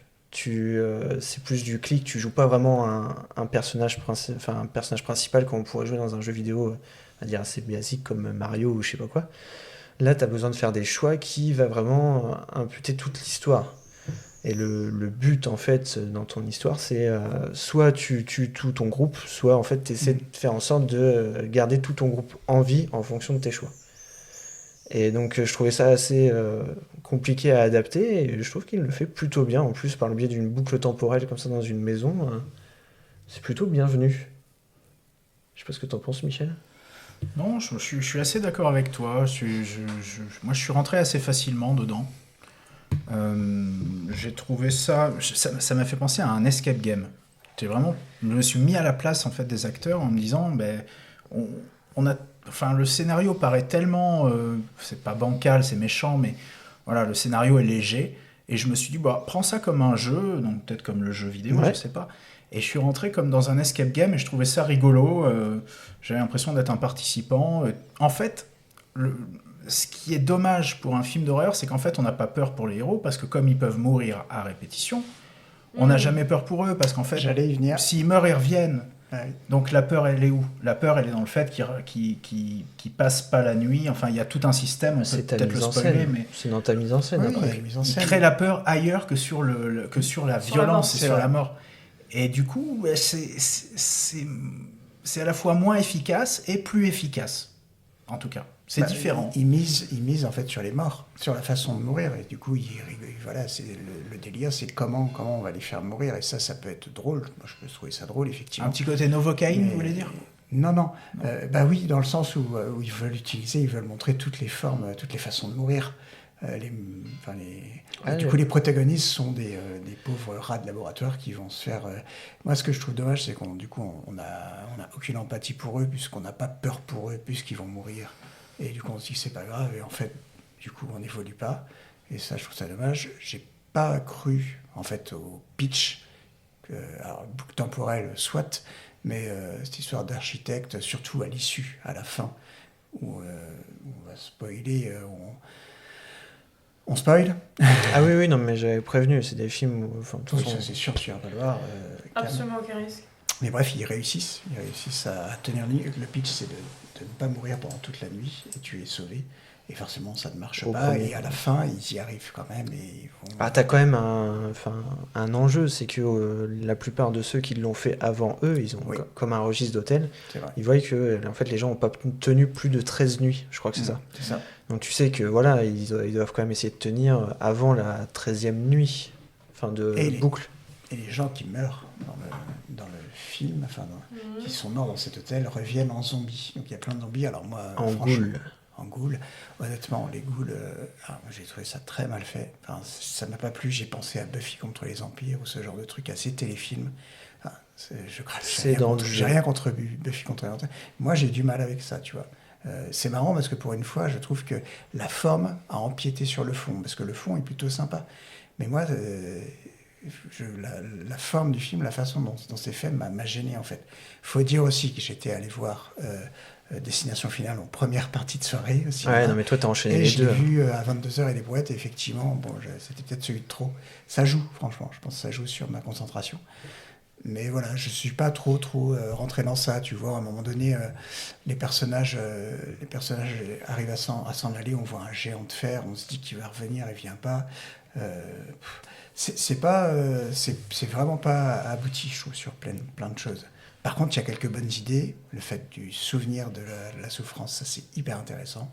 Le fait qu'ils se réveillent et ils sont ressuscités, mais finalement ils se souviennent. Et il y a des cicatrices, il y a quelque chose. Ça c'est intéressant, je trouve, à traiter. Mais attends, je comprends pas. Il meurt, il ressuscite et... il ressuscite, le corps s'en souvient. Non, mais d'accord, mais qu'est-ce qui se passe après ? C'est la mémoire. Bah, C'est que en t'as un fait, countdown et à un moment donné ça s'arrête, ils Il y a peuvent un plus être tablier, ressuscités. il y a- Voilà, c'est ça que je voulais savoir. T'as un Et c'est quoi tablier. la 3e nuit là? C'est au bout de la 3e nuit ou c'est mort quoi? 13e nuit. 13e nuit. Donc il là, passe c'est 13 fini. nuits Il et au bout de suppose. 13 nuits c'est mort. Il suppose suppose que la qu'on 13e peut nuit, pas- en fait, C'est la nuit de trop quoi. En fait, si tu veux, au fil des nuits qui passent, où ils se font tuer, comme dit François, et au bout d'un moment, ils ont tout le temps en fait, des cicatrices, des séquelles de la nuit d'avant. Et en fait, au fur et à mesure que tu avances dans la nuit, ils ressemblent plus à des zombies, des ghouls, comme ils appellent ça, des êtres qui ne ressemblent plus à des humains. Et c'est à force de ça, je pense qu'à la fin, la 13e nuit, ils supposent qu'ils ne pourront plus être des humains, ils vont rester comme ça toute leur vie. Ok. Et donc c'est là où ils basculent après en créature ou en monstre, en fait. C'est horrible. C'est assez horrible. Mais je suis moins d'accord avec toi en fait sur le fait, tu vois, qu'ils appuient sur les morts. Moi, pour moi, c'est plus un terrain de jeu pour explorer différentes formes de l'horreur. Tu vois, t'as la maison hantée, le slasher clown. Je l'ai laissé comme ça. C'est plus un troll, la sorcière, les poupées. Ouais. C'est quand même assez horrible. C'est vrai. Ah putain. Ils ont fait une liste. Les fantômes, la possession, l'eau qui peut te tuer. Enfin, il y a plein de trucs comme Et ça. vous me je trouve- demandiez Eh, si j'allais le voir. Ouais. C'est truffé. Et moi, c'est pour ça que moi j'ai pris. Wow. C'est pour ça que moi je qualifie ça c'est un train fantôme. C'est t'es dans ton wagonnet et on me fait passer par toutes la Ouais. maison hantée, C'est le vrai. clown. J'ai pas passé un mauvais moment. J'aurais même voulu qu'il en fasse plus, qu'il aille plus loin dans les morts, tu vois, dans différentes formes de cinéma comme l'Exorciste ou les trucs où il a juste survolé. Et là, ça m'aurait plu. Je pense qu'il fallait qu'il rentre là-dedans. Le scénario, je vais pas dire que c'est pas le genre de film où je m'attends à ce qu'il me retourne le cerveau, quoi. Bon, je suis d'accord avec toi, la fin est ça assez suffit, bouclée. Hein? Ça suffit, toi, en tout cas. Ah ouais, moi, ce que j'aurais voulu, c'est... Je pense qu'il s'est déjà bien éclaté, tu vois, dans les différentes formes de l'horreur, mais qu'il aurait pu aller plus loin. Et la fin, vous en avez pensé quoi? J'ai pas du tout aimé la fin. moi. Ah ouais, ok. Ils s'en sortent facilement. Bah, comme ça se rapproche du jeu. Mais Comme dans le jeu, soit tu fais le choix de tous les garder en vie, soit tu les tues tous. on comprend que ça va recommencer dans un autre décor. Non, en fait, c'est pas ça. L'image de fin, c'est le décor que tu as dans le jeu. Bah, c'est je juste sais un bien. clin d'œil. C'est en une fait. fin- c'est une fin classique de film d'horreur de moyen budget comme ça, quand même. Soit ils meurent tous sauf un, soit ils s'en sortent tous. C'est vrai. Soit il y a une image de... Voilà, il y a les nouveaux qui arrivent et... Bah, soit tu l'as fait on un sait peu. qu'ils vont morfler et que c'est Mais jamais c'est ça. fini, quoi. Non, c'est bien. Ou alors tu as ce moment où tu te dis, c'est un peu là-dessus, je me suis dit, ça se trouve, il va se passer quelque chose, c'est que tu as l'impression qu'ils vont s'en sortir, tu sais, ça se termine, et puis en fait, à la fin, tu as le cliffhanger de fin où tu as un tueur qui survit, enfin, qui arrive de derrière et qui les bute, quoi. Mais non, pas du tout. En fait, ça sert bien. Bon, Ouais. après, voilà. Je suis d'accord avec toi, la fin est bâclée, voire même, je trouve l'explication, j'ai rien compris à l'explication, faudrait que je revoie le film. Bah oui, moi non plus. Mais pourtant, je l'ai vu 2 fois. Waouh! Ah ouais. Pourquoi tu l'as vu 2 fois? Parce que. Bravo, Kevin, dis-nous en plus. Non, mais franchement, moi, je trouve que c'est le mois où je suis plutôt content d'avoir vu comme Destination Finale, on en parlera tout à l'heure, mais c'est 2 films d'horreur où c'est des belles surprises. Je trouve que c'est chouette. Destination Finale, oui. Tant mieux. C'est plutôt chouette. Et ça propose des choses qui sont intéressantes. Enfin, Il y a une autre idée que j'ai trouvée super cool, c'est que la maison où ils sont est délimitée, si tu veux, il ne pleut pas, et dès que tu sors du jardin, il pleut en fait, tout autour. Ah, ça, j'aime bien l'univers. Ça, c'est original. ah ouais, franchement, non, c'est... Voilà. L'herbe est verte, du coup. Et, Tout n'est pas mauvais. et je souligne qu'il y a beaucoup d'effets pratiques. Il n'y a pas de c'est CGI vrai. dégueulasses. C'est Ah, c'est vraiment... vrai. Et tu sens que ça fait vrai, quoi. Effectivement. Ok. La maison hantée, enfin, franchement. Et les poupées. Et le clown poupée. Mais moi, tu vois, Ouais. ça m'a donné Ça, envie moi, ça de... m'a- Ça m'a donné envie de revoir La Cabane dans les Bois, par exemple. Ça m'a fait penser à La Cabane dans les Mais Bois. c'est... Oui, T'as les évidemment. codes, quoi. Et La Cabane Qui dans les est Bois meilleur. réussi. Oui, il est Hyper meilleur. réussi, Là, je trouve. je Ça va même te très loin. rejoins. Oui, oui. Et moi, Mais ça fait m'avait du plu. bien. Et là, je trouve que c'est vraiment en dessous de La Cabane Ouais, dans les mais- Bois, par exemple, tu vois. Oui, c'est en dessous de La Cabane dans les Bois, mais je trouve que c'est au-dessus des propositions qu'on peut nous faire en Ok. cinéma d'horreur. On sera pas d'accord. Voilà. Mais non, mais c'est... Et c'est bien, justement. C'est normal. Et puis Michel est au milieu, c'est la Suisse. Oui, pour une fois que je suis mesuré. Oui, c'est clair. Il est noté combien, celui-là? Ah, il est mal noté. Oh putain, je croyais qu'il savait pas. Mais Non, non, j'ai pas... Ne le relance c'est- pas là-dessus. J'ai pas noté. Tu Kevin. vois, par contre, Les chiffres. partir un jour, il a une note de 3,6 sur 5 par la presse et 3,8 sur 5 par les spectateurs. Ah, c'est pas tant que ça. Until Ça Dawn, j'ai m'intéresse pas. pas, moi. J'ai pas du tout. Ok. Mais ah si. Voilà. Ouais, voilà, c'est ça que je voulais dire. C'est que le réal, lui, a fait... Alors, c'est vrai qu'il a fait Shazam 1 et 2. Moi, je les ai pas vus. Apparemment, c'est vraiment pas terrible. Non, c'est de la Mais merde. il a fait un film que moi, j'ai beaucoup aimé, qui a marché, qui s'appelle Dans le noir. Un petit film d'horreur qui est franchement hyper efficace. Oui, alors ouais, qui m'avait le bien petit retourné. court-métrage, faut le voir sur Internet, c'est impressionnant. Il fait vraiment flipper. Le long-métrage n'est pas abouti du tout. De quoi? Dans le noir? Ouais. T'as vu Non, son moi, j'ai court-métrage vu ou le son... long-métrage que j'ai trouvé bien. Ah non, bah non, moi, je préfère le court-métrage. Faut que tu Il regardes faudrait le que je le court-métrage. revoie, franchement, parce que j'avais bien aimé, moi. Et j'ai bien aimé, moi, son Annabelle. C'est le Annabelle 2, J'avoue la que création. je me souviens plus. Une création Blumhouse, justement. Poupée démoniaque. Oh, quelle horreur. Et c'est incroyable. T'as un petit trauma sur les poupées, j'ai l'impression, et les clowns. Oui, Moi, je souvenir trouve- d'enfance Faut- douloureux, Kevin. Faut qu'on en parle avec tes parents. Je pense que c'est... Non, c'est depuis que j'ai vu Chucky. Je pense que ça m'a... C'est bientôt ton anniversaire, on sait quoi t'offrir. Si tu veux. Ça va être drôle. Ah ouais, on sent un petit trauma, t'as vu? Mm. Bon, bref. Bref. Tout savoir sur toi, Kevin. Allez le voir, rattrapez-le. Tous ou- les auditeurs. Mais quelle est cette flaque d'urine sous ton siège? On l'a vu ensemble, t'étais accroché à ton Alors, siège les comme poupées, moi. c'est vrai que je t'ai accroché le bras, j'avais peur aussi. Ouais. Vous avez un petit trauma sur les poupées, alors. Ah non, mais c'est horrible, effectivement. Ah, Mais moi, je comprends pas. Il y a Vraiment, un gamin derrière nous qui s'est cassé la gueule pour... Attends, il y avait un enfant de 10 ans dans la 10-12 ans. salle. Il y avait pas... Mais si, le gamin qui s'est cassé Mais la gueule dans c'est l'escalier. pas... Ah oui, celui que t'as frappé. Mais j'ai pas frappé. Ah, tu l'as pas frappé, mais tu l'as un peu poussé quand même. Tu lui as fait une béquille, Kev. Accroche-patte. On sort C'est mon- complètement du C'est truc, clair. Kevin, complètement c'est n'importe moins de quoi. combien? Moins C'est de pas- 12. C'est un interdit moins de 12 ans en France. C'est pas tant que ça, 12 Ah, c'est ans. juste. Ah, je suis pas d'accord. Ah ouais, c'est juste. Enfin, juste, et hein. c'est pas moi qui fais la classification. C'est clair, il devait te faire engueuler. Oh. Qu'est-ce qu'il a, lui? C'est moins de 13 ou moins de 12, je sais plus comment est la t'en reviendras classification. Vous avez en France. oublié tout ce qu'on a vu jeune, qui était bien plus choquant. Bah, t'as vu ce que ça donne comme résultat? Voilà. Eh, j'aurais pas dire, mais enfin, aller dans de la mer, c'est moins de 12 en France. Ouais, hein. Oui, mais il y a on en 50 parle- ans cette oui, année, voilà, les dents c'est de ce la que mer, j'ai c'est- Eh ben alors. Faut remettre en Jamais vu les dents de la mer. contexte. À voir, à voir. Non, parce que je sens que Ouais. sinon, je vais jamais plus me baigner, alors que me baigner, c'est ma vie. Donc, Bon, on va moi, je pas- me fais pas du mal. On va pas pouvoir tout traiter ce soir. Tout est traumatisme, c'est pas possible. En tout cas, suivant. allez le voir, rattrapez-le, même soirée Halloween, c'est un bon petit moment. Je comprends pas cette sortie au mois de mai, d'ailleurs. Mais Enfin, peut-être qu'ils avaient plus de créneaux dispo. hein. au mois d'octobre. Comme destination finale. Oui, exactement. L'année, c'est bien plus sympa. Allez le voir, rattrapez-le. On a tous fait des trucs moches. On peut pas échapper à son passé. Je te parle, on dirait que t'es complètement ailleurs. Alors on a le choix entre agir ou vivre avec nos remords. Ça sera pas beau à voir. Non, sans deck. Vous avez cru pouvoir sauver le monde? Vous êtes même pas capable de vous sauver vous-même. Thunderbolts rassemble certains des personnages les plus ambigus du MCU dans une mission à haut risque orchestrée par une mystérieuse figure de l'ombre.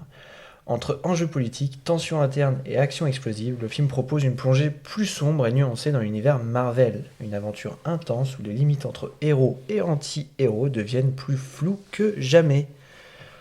Donc dernière production Marvel, projet qui est abordé depuis 2019, qui a vu des réécritures de scénarios. Et puis voilà, au casting plutôt prestigieux, Florence Pugh dans le rôle de Yelena, Sebastian Stan dans le rôle de Bucky, David Harbour en Red Guardian, Wyatt Russell en US Agent. On est trois à l'avoir vu, Camille, Michel et moi-même. Qu'en avez-vous pensé, Michel?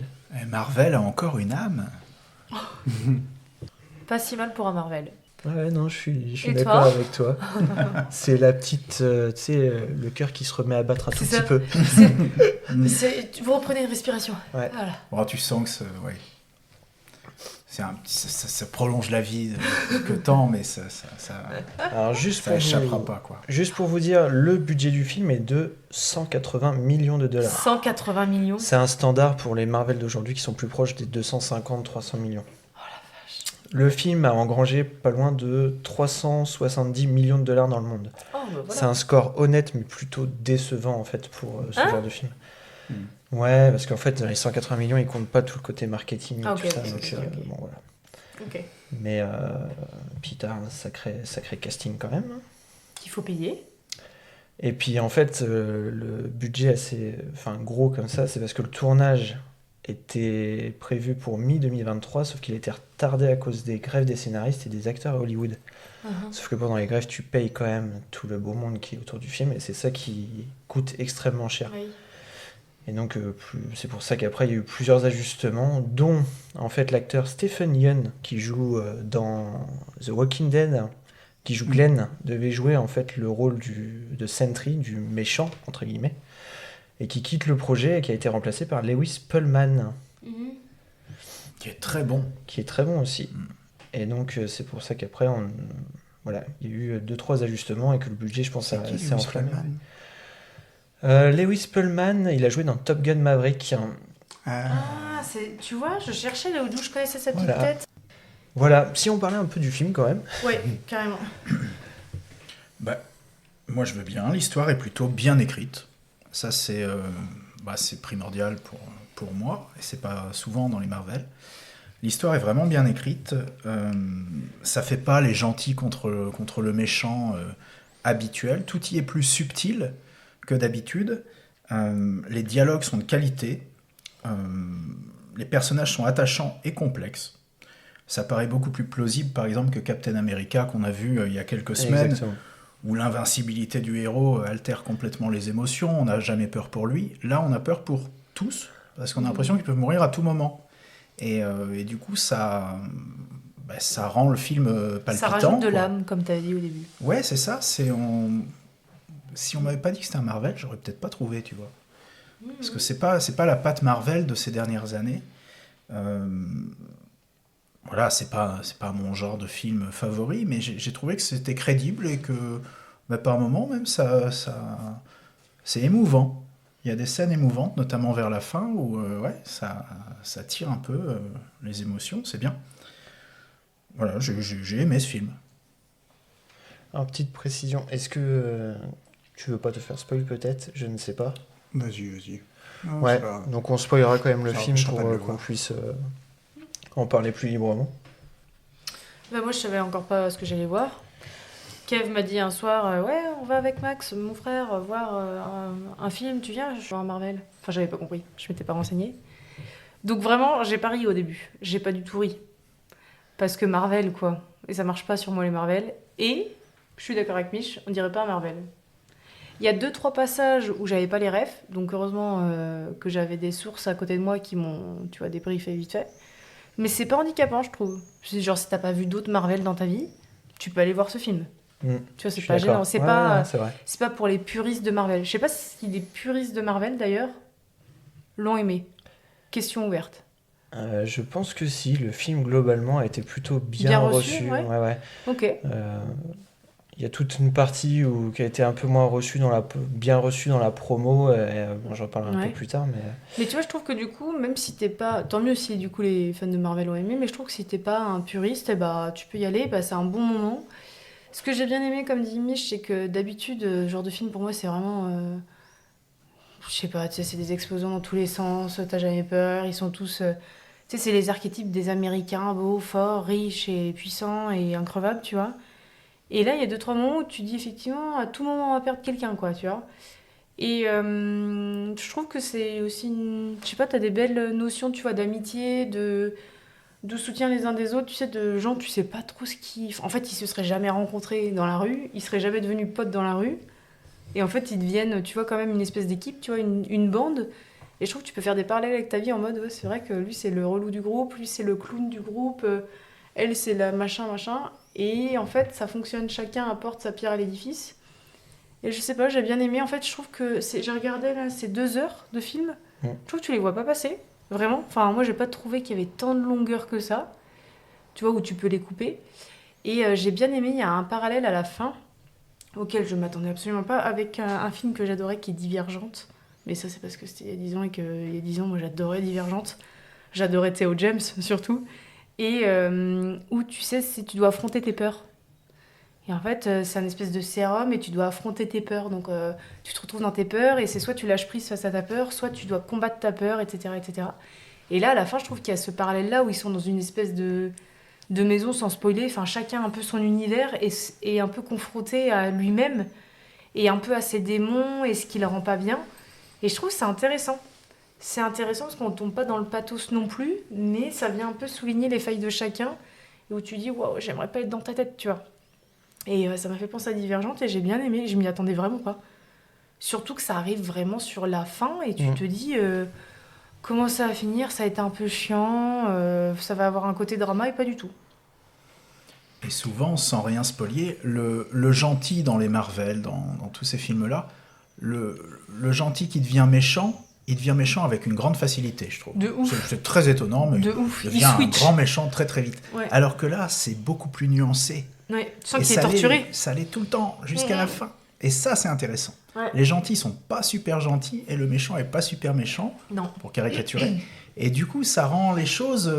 tu peux t'y identifier, en fait. Quoi. Plus humaines, en fait. Complètement. Ouais, tout à fait. Et moi, c'est ça que j'ai aimé, en fait. Ça fait pas un peu anti-héros, dans le bon sens du terme, non?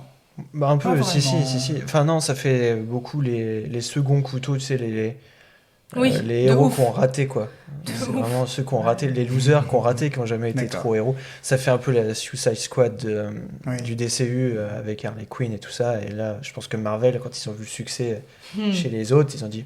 Ça serait bien quand même qu'on lance on en a 2-3 sous la main. Notre petit film avec tous les fonds de tiroir, là, les rebuts. Les personnages qu'on n'a jamais trop développés dans les autres films. Ouais. Et je trouve ça intéressant. Je trouve que les personnages sont attachants. Elle, je sais plus comment elle s'appelle dans Florence le film. Pugh. Yelena, je trouve qu'elle est... Tu vois, elle est attachante, je trouve qu'elle est belle dans le film. Enfin, il y a un côté... je sais pas. Je trouve que la photo est belle, et moi j'ai vraiment bien aimé. Je me suis laissée porter. Toi, Kev, comme c'est quand même ton univers à la base. Mon univers impitoyable. Non, putain. Juste avant que tu commences, je sais que t'as pas aimé un des personnages que moi j'ai beaucoup aimé dans le film. Alors, quand on est sorti du film, tu me l'as dit. J'ai dit, moi j'ai adoré ce personnage, et toi tu m'as dit, ah non, c'est ce qui m'a gâché le plaisir. Donc je te laisse révéler tout ça maintenant. Ok. Putain, le teasing de Je me souviens pas de cette histoire. Ah bah oui, donc c'est une belle surprise. Moi qui suis, on va dire, vraiment l'encéphalogramme plat depuis un moment sur Marvel, hein, parce qu'on s'est quand même tapé Captain America 4. On a dû aller voir un autre film, tous les deux, un autre Marvel, mais c'est pas la folie du tout, je trouve.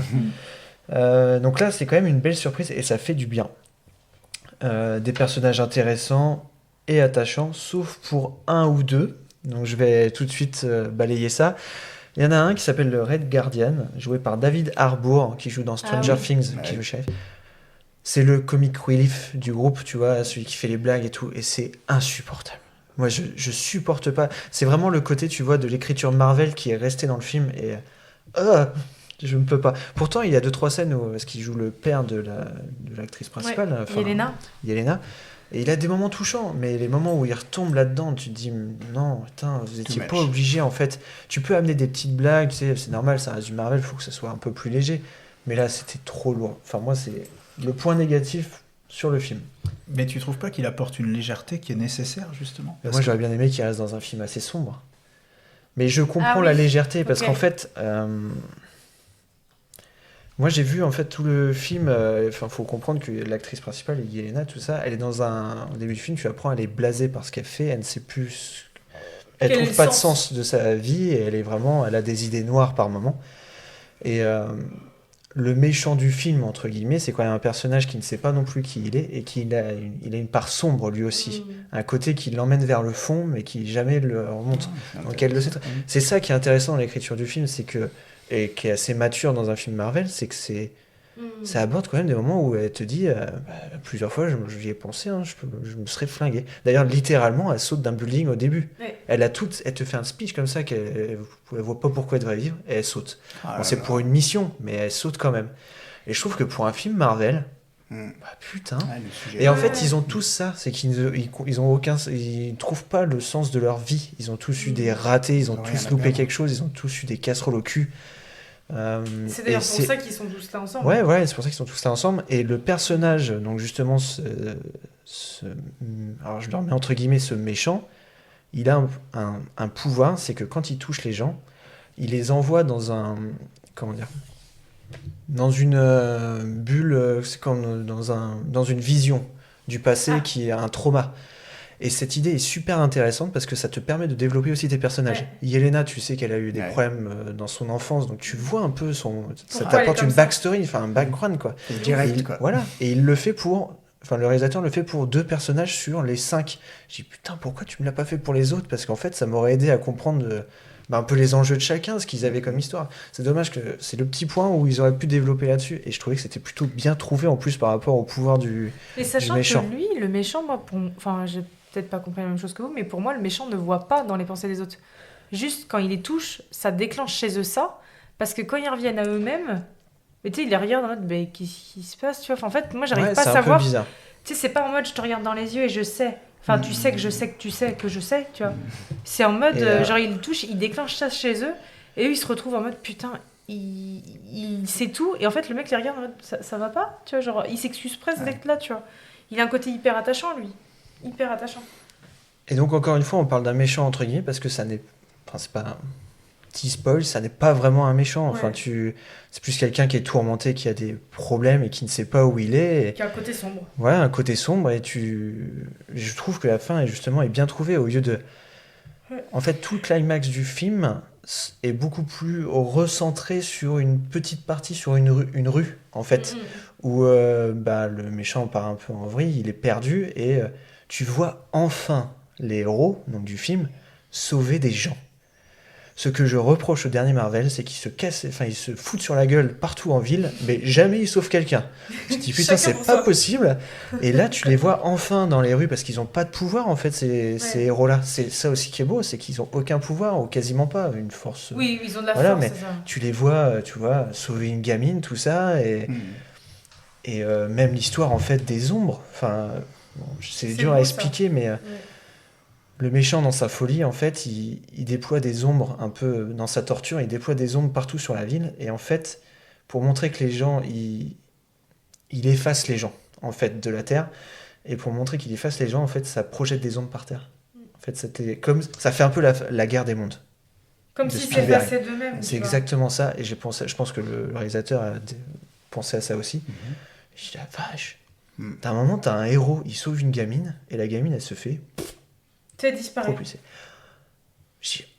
Bravo Marvel. Ouais, c'est fort. Ouais. Et la toute fin, voilà, c'est pas une énorme baston comme on a pu avoir dans Captain America, c'est beaucoup plus centré, c'est plus minimaliste, tu vois, et ça fait du bien. C'est moins manichéen, quoi. Ouais, ça fait du bien. Plus adulte. Exactement. Et faut que... Alors, j'aurais aimé que le film en fait ait plus de succès, que Marvel comprenne que voilà, les gens, faut arrêter de les prendre pour... Il va peut-être faire son chemin. Hein. J'espère. Moi, je suis pas très Marvel, mais tu vois, de ce que vous en racontez, j'ai grave envie de le voir. Mais vraiment. Franchement, je pense que c'est Et en fait, la partie qui a été moins appréciée des fans, c'est qu'au moment de la sortie du film, une semaine après, alors c'est surtout aux États-Unis, pas en France, ils ont changé toutes les affiches du film. Et au lieu de marquer Thunderbolts, ils ont mis les nouveaux Avengers. Parce qu'en fait, à la fin... c'était des héros, et en fait ils sont considérés comme les nouveaux Avengers, et donc partout aux États-Unis ils ont renommé le film comme ça. Et c'est nul, c'est pas approprié, tu vois, c'est un spoil, mais ça va pas te gâcher le film du tout. Et je comprends pas cette est-ce que ça a refroidi les gens, parce que le film s'est un peu cassé la gueule après cette semaine-là. Je sais pas, c'est une erreur de com, parce que ce dont on parle pas, ce qui est intéressant aussi, c'est que t'as toute une manipulation politique de tout ce qui se passe. Là, on a plus parlé des personnages principaux, mais l'histoire est basée sur des décisions politiques, sur des projets qui sont plus ou moins politiques aussi. Et c'est intéressant de voir cette guerre de pouvoir, tu vois. Et t'as eux qui sont au milieu en mode qu'est-ce qu'on fait, tu vois, qu'est-ce qu'on fait là, est-ce qu'on se servirait pas de nous aussi, bien évidemment qu'on sert de nous. Enfin, c'est intéressant et c'est fait de façon assez subtile. Tu vois. Et comme dit Michel, c'est que tu t'inquiètes pour eux, parce que dès le début, quand ils sont rassemblés... pas par hasard, évidemment, ils sont rassemblés à un même endroit, mais plus par le biais d'une autre personne quoi, qui veut les manipuler. Mais t'as quand même un des protagonistes qui se fait tuer par un autre du groupe. Mais vraiment tué. J'ai cru que... Alors je dis pas qui, mais dans le groupe, je dis putain, elle est quand même sur l'affiche, la nana. Qu'est-ce que... Et je trouve ça dingue, parce que pourtant, je l'ai pas citée. C'est une actrice hyper connue. Bah, dis pas. Et putain, au bout d'un quart d'heure. Ouais, je pense, un truc comme ça. Super, moi c'était un des personnages que j'aurais pas voulu. C'est un message fort. Hein, mais c'est fort, et de se dire que, en fait, et puis tué par un des groupes, tu vois. Tu dis, ok, bon, on n'est On pas là part pour, là-dessus, quoi. on n'est pas là Ouais. pour jouer. En fait, Ouais, tu c'est sais, ça. ils peuvent mourir. Ouais. Et je trouve ça chouette. En fait, vu que c'est des personnages moins connus, je pense qu'ils peuvent se permettre de dire, tu peux dégager. Enfin, Je pense pas que trop c'est grave. intentionnel. Ils veulent choquer. Enfin, Donc voilà. ils veulent marquer Petit le point trait. faible pour moi, c'est le Red Guardian, là, le comic de service. Aussi Et avec puis ça. le développement de certains personnages, mais où moi ça m'a pas gêné parce qu'en fait je les avais vus dans d'autres séries ou films. Après, est-ce que Camille, je sais pas si ça t'a gêné Non. pour la. Bon, voilà. Je pense que tu loupes certaines subtilités, Ah, certains bah, y a petits clins des d'œil, beaux clins d'œil. références. C'est Mais vrai. enfin, je veux dire, t'apprécies quand même le film, tu vois. Et Alors que Florence fan service, Pugh. c'est pas forcément. Elle est Florence incroyable. Pugh, moi, cette actrice, mais elle C'est porte c'est le film. l'actrice de L'amour au présent. Ah, ouais, elle est bien. De Dune 2. Enfin, Oui, bah oui. Ouais, c'est vrai. Elle cartonne. ouais, je Et tu l'adore. disais que d'ailleurs, tu m'avais envoyé une vidéo, que la cascade du début où elle saute du Elle l'a building, elle l'a fait. faite elle-même. Ouais, elle-même, à la Pour Tom qu'elle Cruise. Et du coup, t'as la Elle est peur, incroyable. enfin pas la peur, mais t'as la. Je veux dire, tu vois son visage qu'elle saute vraiment d'un building. De je sais Allez pas voir combien cette de vidéo parce qu'elle l'explique. Ouais. Elle dit c'est très fort parce qu'il faut être dans le personnage, dans la scène, et puis bah sauter. Et elle est pas censée avoir peur. Et c'est Parce qu'elle veut crever. incroyable. Et que c'est son boulot de sauter des buildings. Ouais, ouais. Ouais, j'avoue. Mais c'est ouais, elle est très forte et Ouais, c'est chouette. c'est chouette. Bon. Très beau film.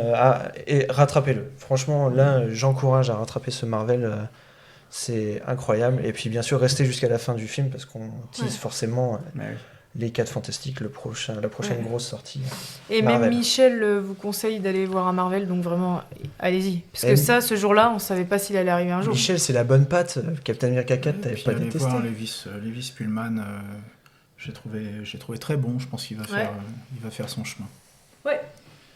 Ouais, bah regarde, allez le voir dans Top Gun Maverick. Je trouve qu'il est bon. Faut pas exagérer, mais allez voir dans les prochains Quel films. connard. Je trouvais ça bizarre qu'il dise enfoiré. rien. Il est pas dans Here, parce que alors là, ce serait le bon con, quoi. Je veux pas en parler. Allez le voir, je pense qu'on est tous Yes. d'accord pour Oui. vous encourager à aller le voir. Ça a commencé avec mamie. La mort s'en prend à nous parce qu'aucun de nous ne devrait exister. Ce n'est qu'en acceptant la mort qu'elle passera son chemin. La mort a peut-être pas l'intention de s'en prendre à notre famille. Ce serait un truc de malade. Bonne chance. Destination finale 6, Bloodlines. Alors, suit Stéphanie Reyes, une étudiante hantée par des cauchemars récurrents impliquant la mort de ses grands-parents dans un effondrement survenu 50 ans plus tôt. En quête de réponse, elle découvre que sa famille est liée à une ancienne tragédie et que la mort semble bien décidée à régler ses comptes. Nouvel opus, 6ème de cette grande saga qu'est Destination Finale. Commencé dans les années 2000, j'ai pas 2000, exactement ouais. Donc C'est ça. les dates. Ça a 25 ans, ouais. Ce 6e film était annoncé depuis janvier 2019 avec l'idée d'un reboot. Et c'est plutôt un soft reboot et qui raccroche même les wagons avec les autres projets, je pense. Ouais, je suis pas sûr, mais. Et chose à noter, c'est qu'il était prévu initialement pour HBO Max, la plateforme. Et en fait, il a été annoncé en salle en 2024. Ouais. Ok. Voilà. On n'est que deux à l'avoir vu. François. C'est ça. Je t'en prie, commence. Je te laisse la parole. Je dirais bonne surprise.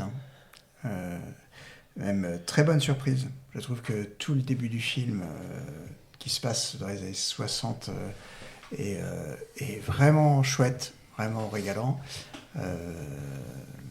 En fait, la trame générale de l'histoire se tient assez bien. Ils ont pensé à quelque chose qui est assez cool, qui est sur la base de la superstition, l'histoire toujours de la mort, quoi, qui poursuit. Et je pense que l'aspect compliqué de ce genre de film, c'est de tenir en haleine, puisqu'on est au 6e. Et je trouve qu'ils y arrivent bien, en fait, à remanier les cartes, encore une fois, à jouer avec les codes, notamment à essayer de tirer l'élastique sur un événement qui va arriver, qui va pas arriver. Ils font même des flashbacks. Franchement, c'est assez brillant pour un petit film américain assez teenage, hein, c'est des trucs d'horreur. Moi, j'ai vu ça au cinéma, j'étais jeune et voilà, c'est même encore ancré très années 2000, je trouve. Ouais, style. je suis d'accord. C'est assez drôle. Mais, et honnêtement, moi, je me suis régalé. Les morts font sourire, c'est souvent le problème. Mais c'est le but, je pense. Et franchement, c'est assez ingénieux et inventif. Ils se sont cassés le cul. En fait, ça m'a fait penser aux séries Saw, qui sont pas toujours très heureuses, attention, mais je pense qu'ils sont autour d'une table à se dire, bon, comment on va faire pour trouver des pièges rigolos. Là, je pense que voilà, c'est pareil. Ils vont essayer de trouver des côtés inventifs pour essayer de trouver des morts étonnantes, rigolotes. Voilà. Il y a une histoire de malédiction de cette famille, de cette femme qui va échapper à la mort, et finalement, la mort va essayer de rattraper tout ça. Franchement, c'est plutôt crédible et assez heureux, je trouve. Moi, je me suis assez régalé. Évidemment, c'est gore, c'est teenage, il y a des raccourcis énormes, mais moi, je trouve que c'est assez drôle. Franchement, il y a même une mort qui est franchement, qui est franchement énorme, quoi, avec un indice, avec un truc, un scanner. Non, tu sais, IRM. les poubelles, les ramasseurs de poubelles. Les ramasseurs de poubelles. Oh la vache. Ouais. J'ai trouvé ça cool. Mais franchement, c'est hyper drôle. Voilà. On sait que l'issue sera la même pour tous les films, mais c'est pas grave. Mais on a plaisir à regarder, je trouve. Très d'accord avec toi. C'est un film pour C'est toi, vrai Camille. Non, mais je vous entends. Ah, je pense pas. Non, moi non plus, je pense pas. Moi, je suis pas sûre que je me marre devant les morts, en fait. Non, mais c'est sûr, c'est vraiment fait pour. En fait, même les personnages, en fait, ils ont tous des... Mais c'est fait pour toi, c'était de l'humour ou c'était vrai? J'ai pas... Faut vraiment que je t'emmène voir un film d'horreur.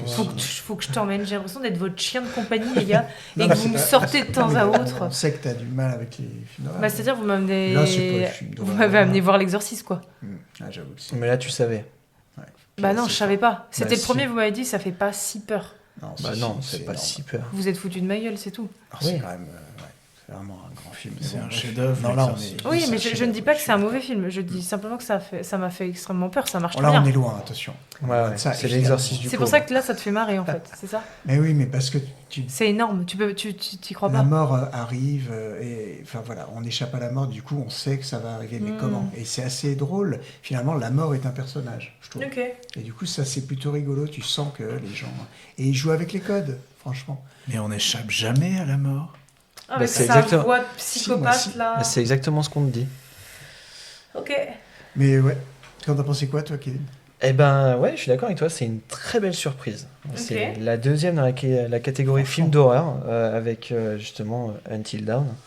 Et je trouve qu'ils ont quelques points en commun, dont en fait... comment dire, ils ont tous les deux cet esprit, je reviens sur mon train fantôme.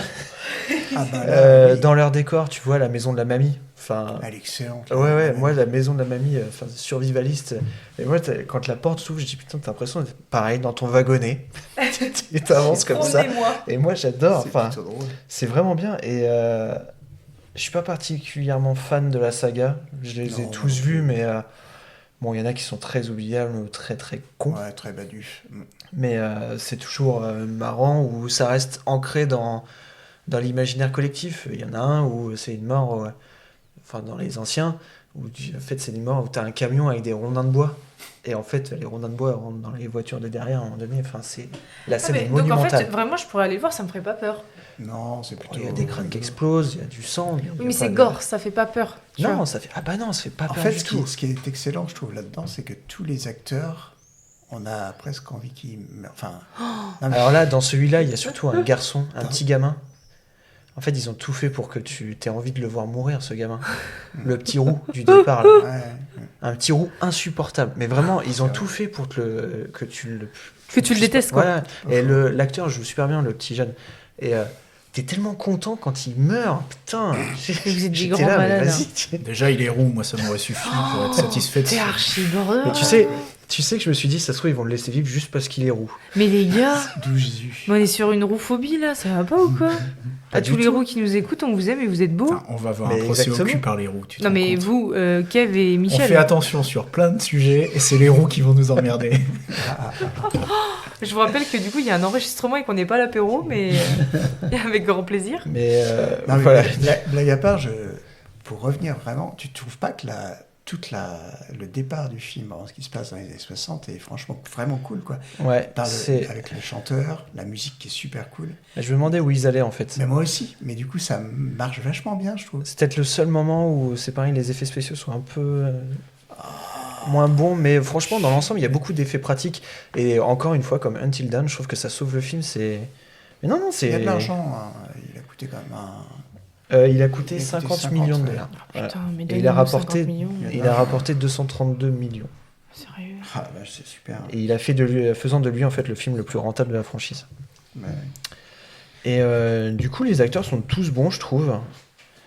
Et comme tu disais, les morts sont assez mémorables et imaginatives.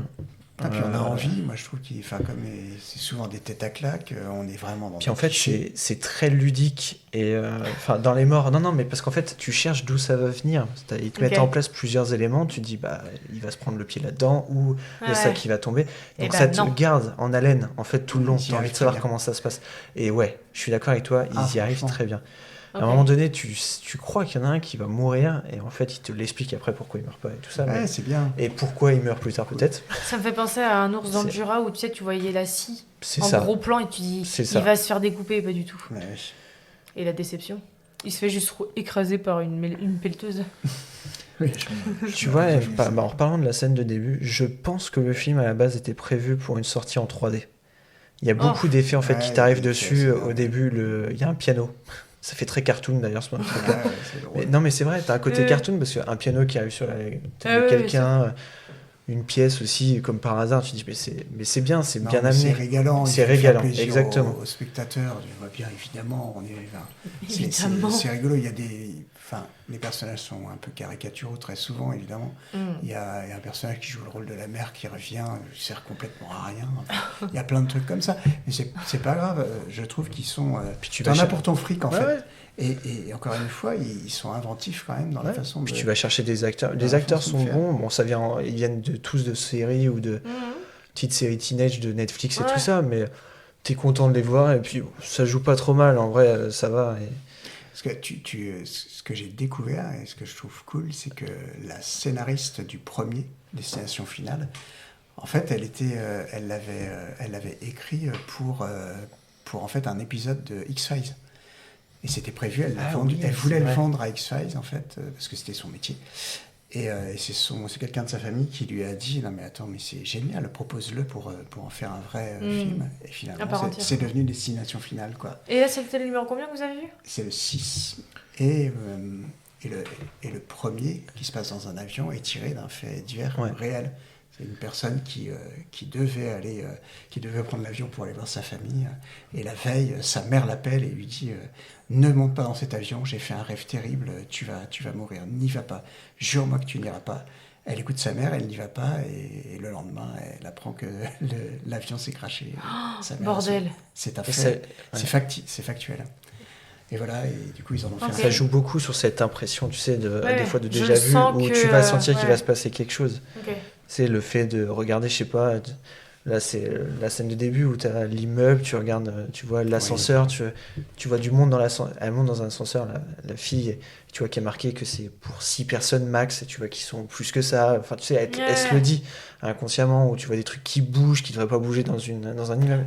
C'est hyper drôle. Ils jouent avec les codes. Et ils sont 2 réalisateurs en fait sur le projet, et ils ont été choisis en fait par les producteurs parce qu'ils ont lors de l'entretien en fait avec les producteurs, ils ont fait un truc audacieux, c'est que pendant l'entretien, c'était en vidéo, si tu veux, conférence, ils ont simulé un accident. En fait, derrière, c'était un avion, je sais plus, un truc qui se crachait dans la vidéo. Et ça a impressionné, comme si en fait ça arrivait, Destination Finale arrivait pendant l'entretien. Et c'est hyper drôle, ça a impressionné les producteurs, et du coup, allez-y, on vous donne le film. C'est génial. Donc tu montes, enfin voilà, c'est des réalisateurs qui sont motivés par le projet, qui avaient des idées, et ça se sent. Je trouve que ça se sent. Okay. C'est vraiment une très belle surprise. Moi, je pense même que c'est le meilleur de la série. Ouais, j'ai peut-être le 1 que je garde quand même un peu, mais franchement, là, celui-là, il remonte vraiment. Et là, ça a rapporté suffisamment d'argent, je pense, pour qu'il y ait une suite encore, donc à voir. Mais je suis certain. Moi, je vous le recommande vraiment. C'est un bon film d'horreur, pareil pour Halloween, pour une soirée frisson. Je trouve que il fait le taf, il dure pas si longtemps que ça. C'est efficace, et tu ne demandes rien de plus. Tu demandes de rigoler. C'est pas et puis prétentieux. Ouais, voilà. Oui. Ok. Et est-ce qu'il y a une passerelle entre les 6 ? Est-ce qu'il y a des personnages qui reviennent ? Est-ce qu'il y a Il y en a un. une logique ? Il y en a un. Il y en a un, d'ailleurs. Qui d'ailleurs, l'acteur est décédé juste décédé après le en- tournage. Oh merde. Ou la sortie du film. Après Il le était tournage, déjà très malade. Il est pendant- décédé en novembre. ouais. Il jouait dans les 6. Oui, quasiment. c'est le Black qui jouait dans Candyman, le Ouais. film. Et le pauvre était, je pense... C'est un peu le une messager de la maladie mort, grave, si parce tu que veux. Très très mince. Et c'est marrant, il parle de la mort Ouais. qui va le happer, parce que lui aussi... franchement, c'est... Ouais, la scène est spéciale. glaçante. Tu sens bien qu'il lui va pas bien. Oui. Tu te dis, voilà. Ouais. Malheureusement, Et il se spoil effectivement, pas. Il quitte par une porte. La Oh mort là doit là. venir me cueillir, je veux profiter des derniers jours. Ah, c'est rude. Il était décédé. Mais c'est impressionnant. Et c'est drôle, il n'y a pas de remerciement, mais l'hommage est tellement beau, je trouve, dans le film, que ça se suffit à lui-même. C'est chouette. Puis ils ont donné un petit background en plus. Enfin, ils ont donné une histoire, quoi. Un truc. Ouais, bien sûr. Non, franchement, Faut le regarder. une belle surprise. Je m'attendais à ce que ce soit une énième série B Pareil. mauvaise. c'est Et en rigolo. fait, c'est une très belle série B de luxe. Franchement cool. Donc, on vous le recommande Exactement. vivement. T'es sûr que c'est un chien? Ouais. Paf. Stitch méchant. Les familles ne sont pas toujours parfaites. Ça veut pas dire qu'elles sont pas gentilles. Oui, pas mal. Je pense que c'est pas une bonne idée de boire ça.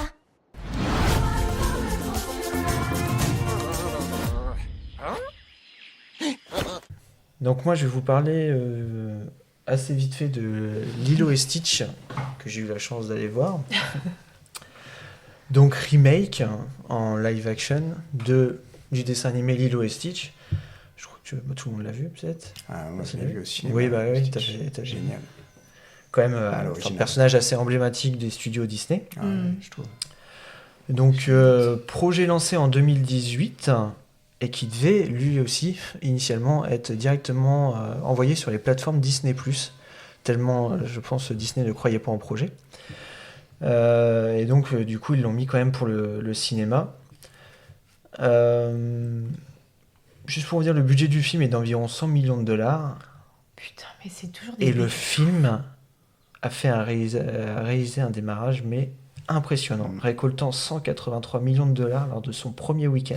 Ah, vache. Et maintenant, donc ça fait 2 semaines, le film cumule 613 millions de dollars au box-office. Je pense que le film, à la fin du mois, atteindra le milliard. Ouais, C'est ça. le premier, ok.